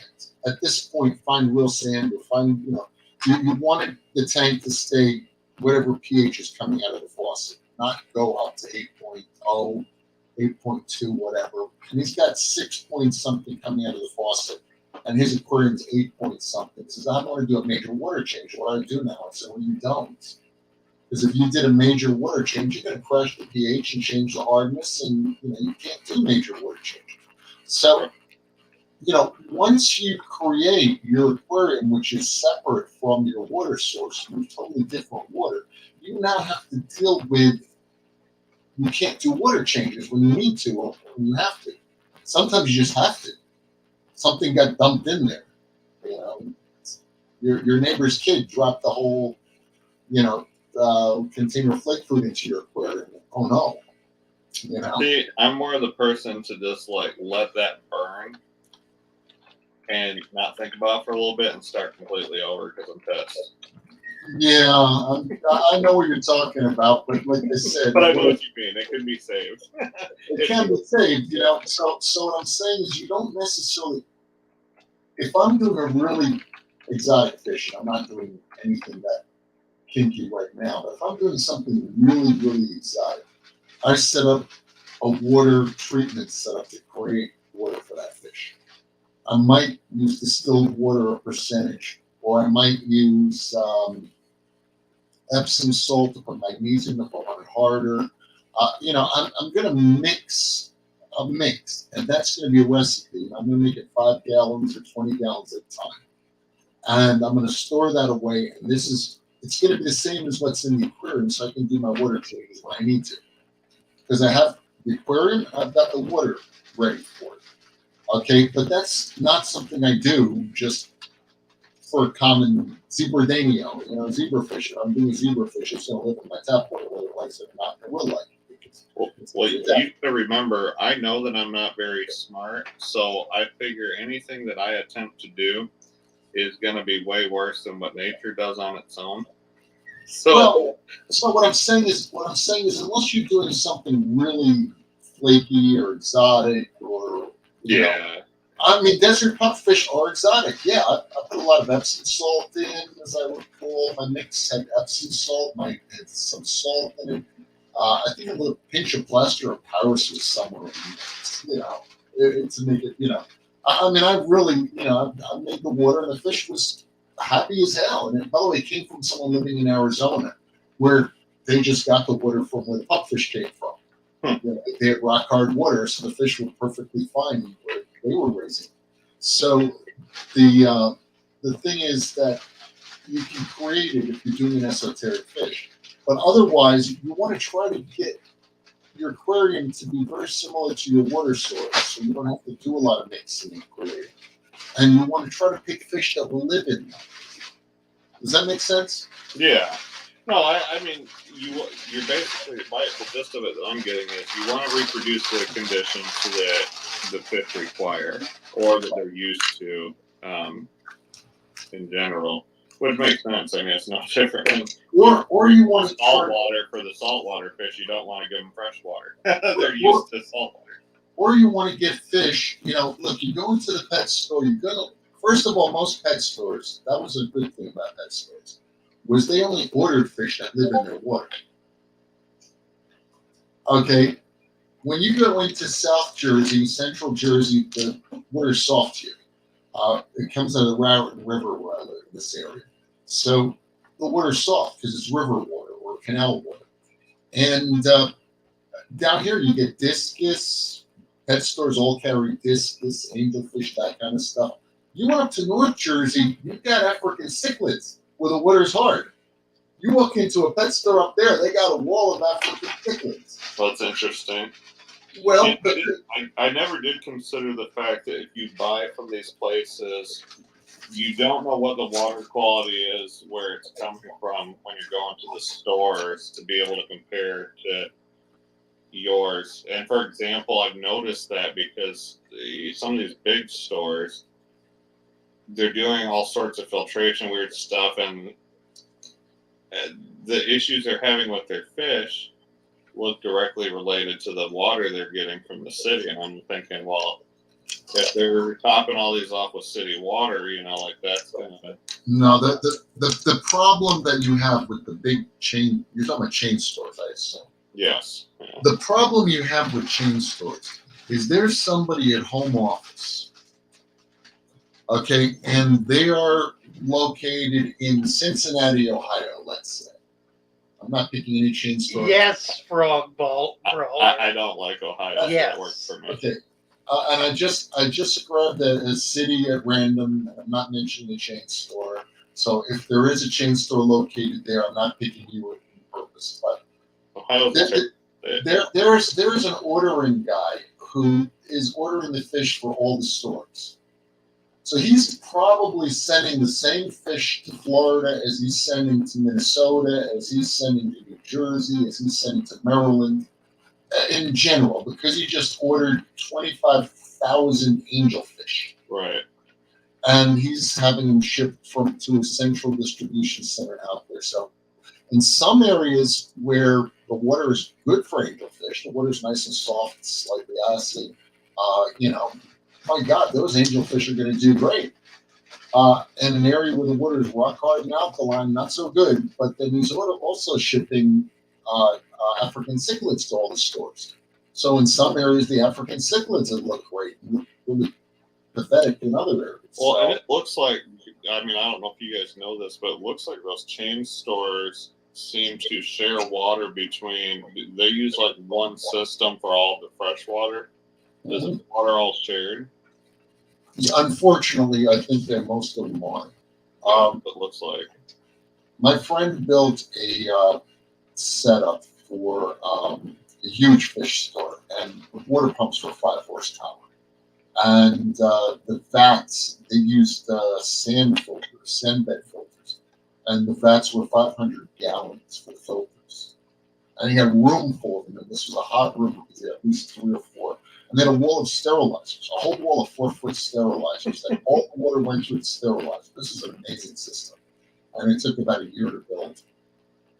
And it cost a fortune to run.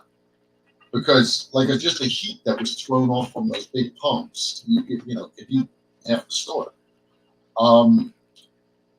But most pet stores, the chain stores, don't have that kind of a system. All the water goes through, a single filter goes back to all the tanks.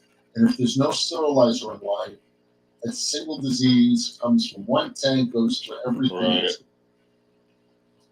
So it's important to understand that, yes, it's easier to maintain a single system, but it's also a nightmare for diseases and whatnot. That's what I figured, and I don't want to do any more fish from those places. So my next thing is going to be trying to source some stuff. That was what I was thinking, the mono shrimp. We have a store where I got my saltwater stuff from. They have a mono shrimp, but I want to say they're $6 or $8 a piece, which Right. is a little high. But I guess if they're hard to. Well, the question is why monos? I don't think they're particularly attractive versus some. I don't Martinez. They're much prettier. see them, and I don't really care. They do a really good job, at least at the office in here, keeping the tanks clean, keeping the algae off the leaves and stuff. They stir up the bottom. Well, we have a 2.5 gallon that's got like the little red cherry shrimp or whatever in it, and they just, I don't know, they don't grow as big as fast, and they don't do as much. Get yourself some live bearing trapdoor snails. They have two babies at a time, usually at most. What are they? Giant Japanese pond snail is the one used, the most preferable. Some people call them, or there's an American species very similar. I think they're probably as good. It's called a trapdoor snail. It's got a door, and it's about the size of a mystery snail, and maybe a little larger. And it's not a pretty snail. It's greenish shell, olive drab shell, and it's got kind of color on the body. So if you see the body, it might be pink or purple, or even gold. But still, it's not a gorgeous snail. But it'll just go to work. That's it. They just go to work and they eat all the algae. So yeah, it's pretty. Yeah, there's more algae growing on it. Yeah. And they got a 20-pack for $59. They're precious, and by the way, you can put them outside. They live out in ponds. They'll overwinter and they buck. Like I said, if you got a pond, just set them free 10 years down the road. You'll have lots of them for the rest of your life. But nevertheless, they're invasive. You probably shouldn't do that. People don't do that. But,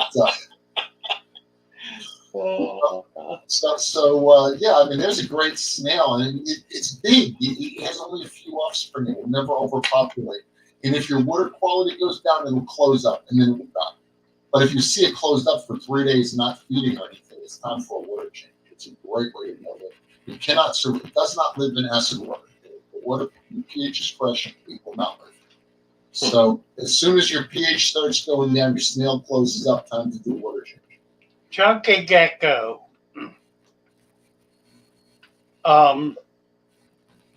You don't, but if you build a food web out of humic material like leaves that are gathered from a body of water, so they're partially broken down, spend a month or two building that slowly and gradually so that you've got maybe an inch on the bottom of your tank, then you will be able to have cultures of microfauna that are not going to be immediately scarfed down as quick as they hit the tank, because there'll be plenty of places for them to hide that the fish are not going to get to as easily or quickly. So that's the trick, is to build a food web, but you don't want to do it all at once or you'll foul the water. You do it slowly. You put a small handful of material in once or twice a week until you've got it built up to the point where there's a substantial food web in the system. So, not to turn this into a 24-hour stream, but that reminds me of something else I meant to ask.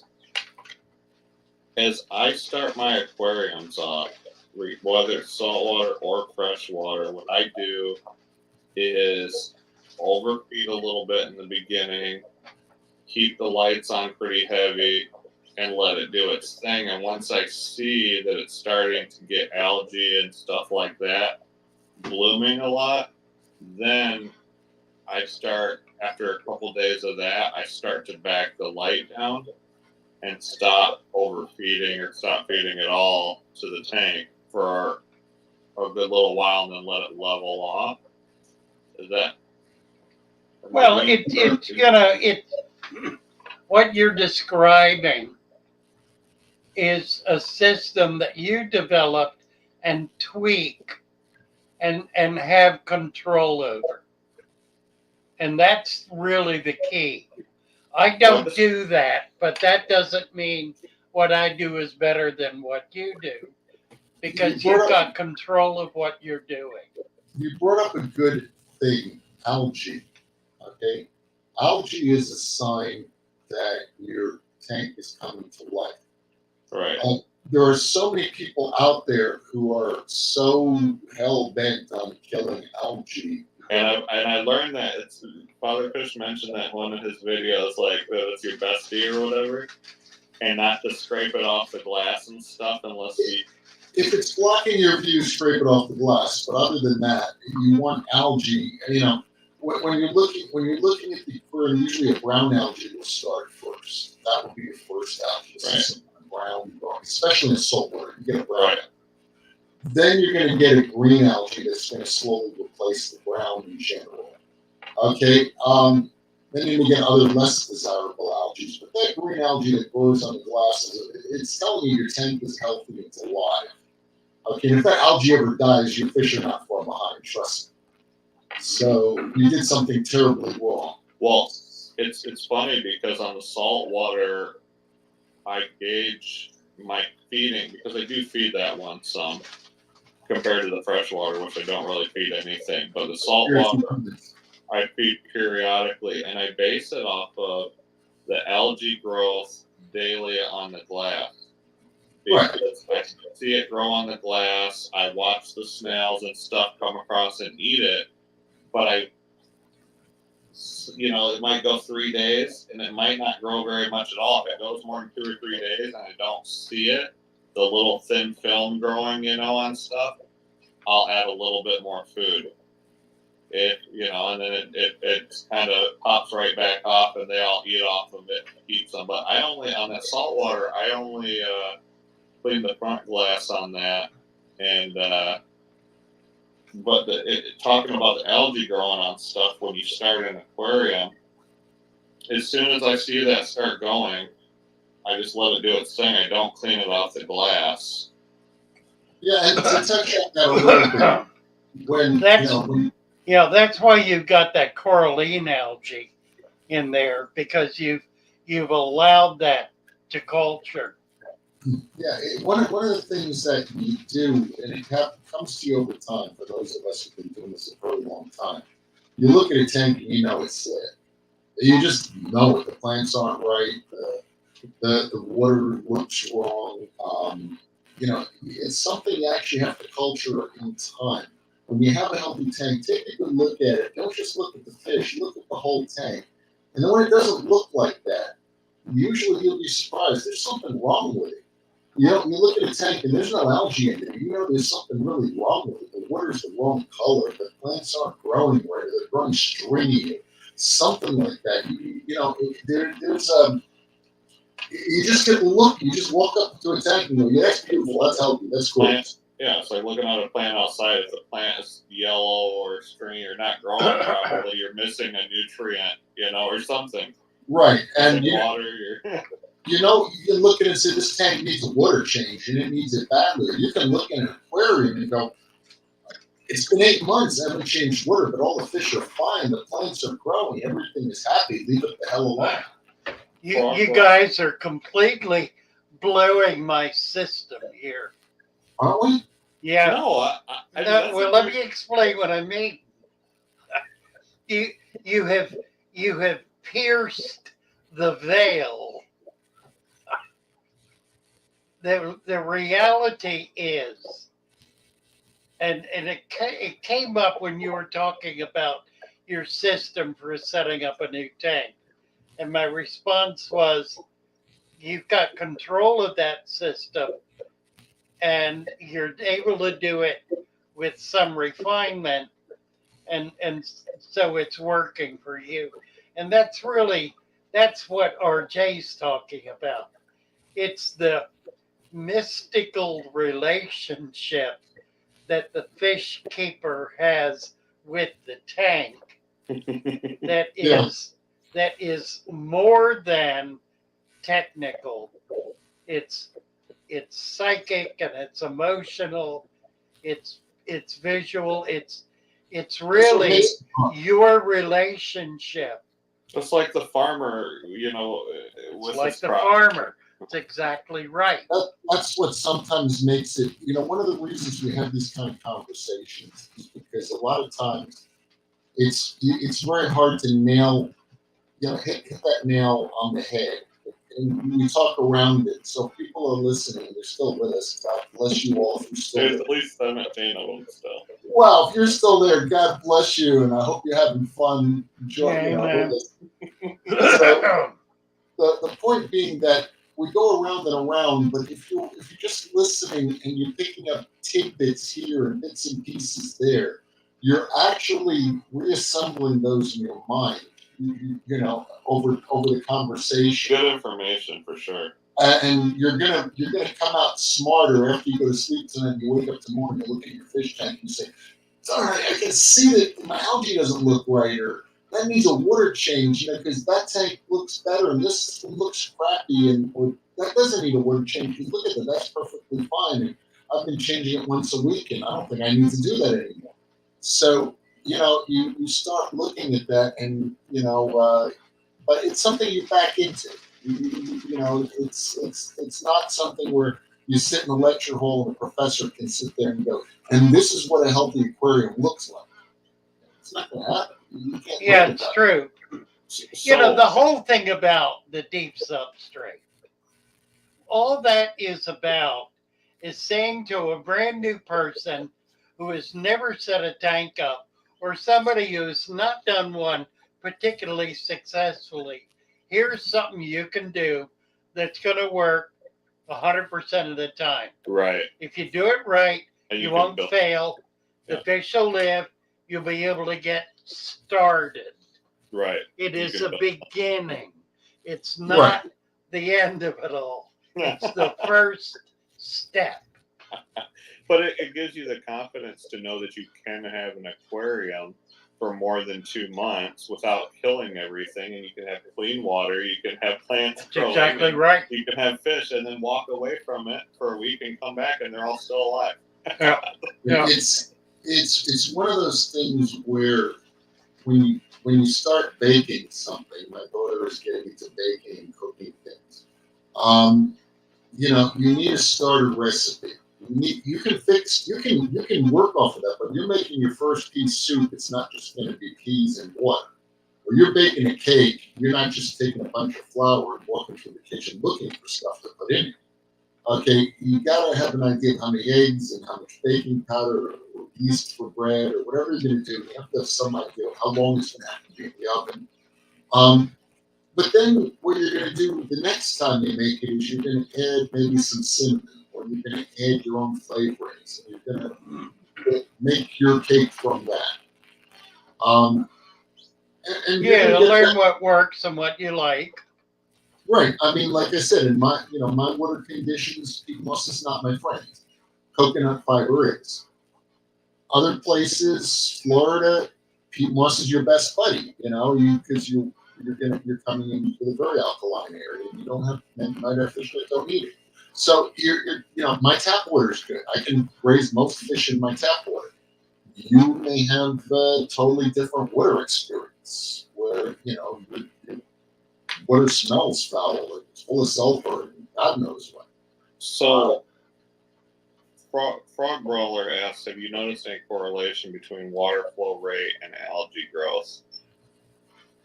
I don't have enough experience. The only thing I can say to that is anywhere that I have water flowing for long periods of time, algae grows.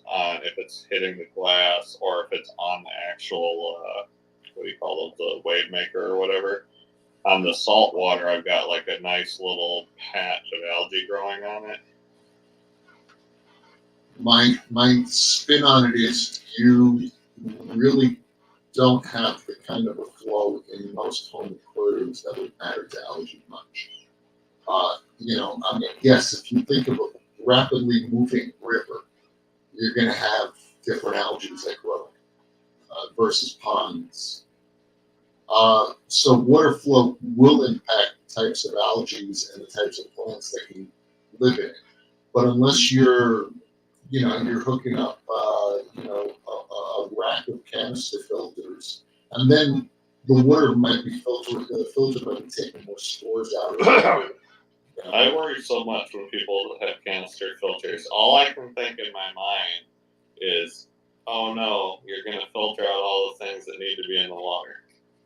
No, Yeah, and that's true.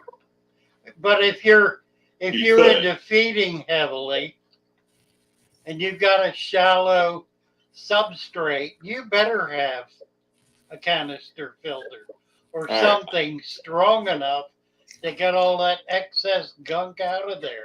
I'm not going to bring it up this time, but for next time, I want to discuss foods and what is in the food, what that does to the tanks, because I have a bunch of theories on that. But I think that's live for another night. I feed all live. I don't even have flake food in the house.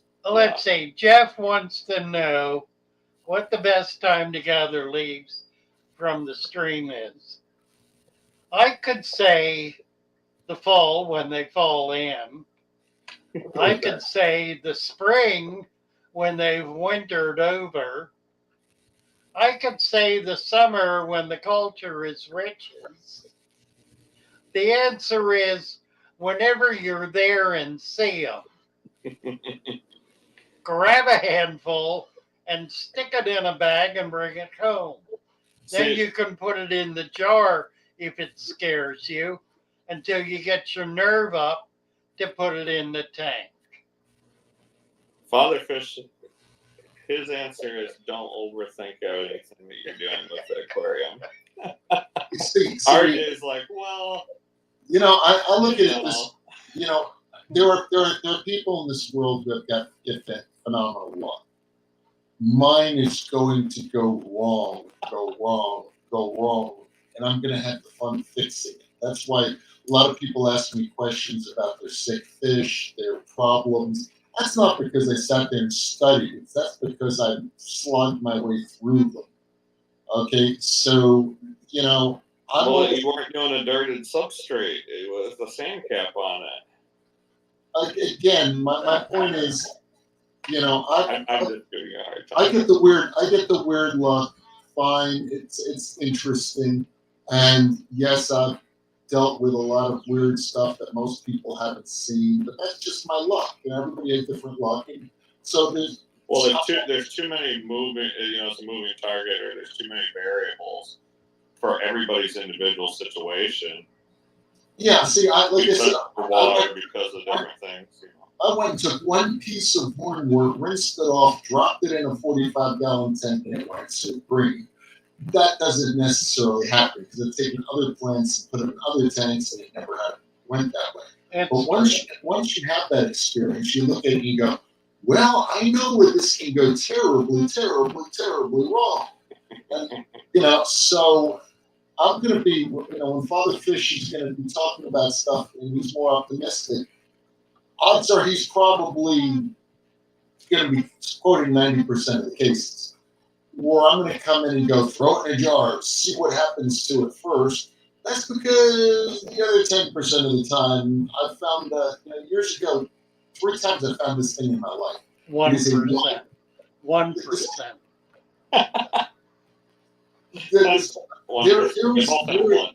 There is a bug that lives in a local pond, a local lake, and it is the size of a ladybug. It looks like a ladybug, except it's lime green with glowing red eyes. And if it bites you, it feels like you stuck your hand in a light socket. You will not forget this bug. Okay? And I've run across 3 of these in my life. But I have, and most people haven't. I don't even know if it's scientifically got a name, but it bites. And if you see one, leave it alone.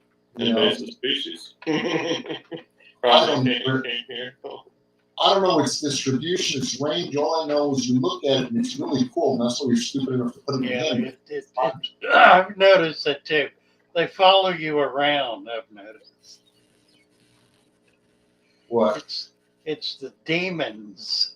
The demons, yeah. It's, you know, so like I said, I've run across a lot of weird stuff, and you know, if you're a person who's lucky like Father Fish, go that route. If you've got a little hesitation, I'm not going to tell you not to do it, but I'm going to say, put it in a jar first, see if anything creeps out of it. Well, now wait a second. That theory doesn't add up because I don't even come close to considering myself lucky, and I've got a couple Father Fish aquariums that are doing all right.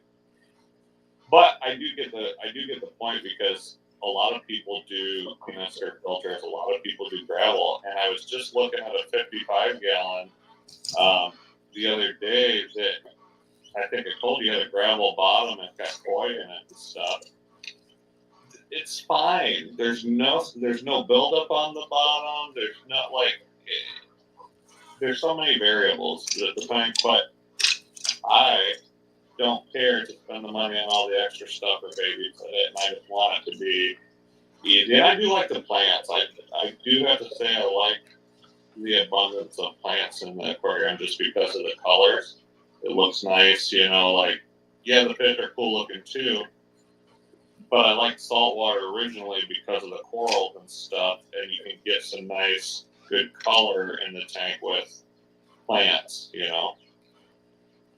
You know, it depends on, look, if you're doing, let's say, a 700-gallon aquarium, I'm going to tell you that box filters like I use or regular size sponge filters like Father Fish uses are not necessarily the best filter for a 700-gallon aquarium. Let's be honest about it. Okay? You need something larger, more powerful. Now, do you need a canister filter for a 20 wall? The answer is no and hell no. Okay? But for a 700-gallon tank, a canister filter is not necessarily overkill. Probably 2.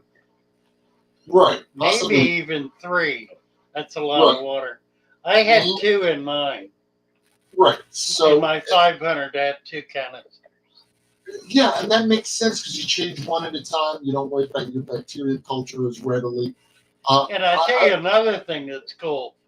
If it leaks, throw it in the tank. Let it leak in the tank. It'll work just fine sitting in the tank. There you go. You're basically making a corner filter out of it, a giant corner filter. Yeah, right. Overhead drive corner filter. But see, Okay. Well, that begs the question: why the hell do you need it? Why would you put? What's the reason for a canister filter per 250 gallons versus on a 20-gallon? Because you need Just the volume of water.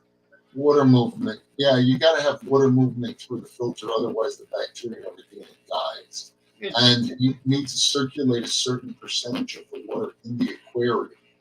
Or again, now I had big 12-inch sponge filters, 3 of them in my 200-gallon tanks, and that worked pretty well.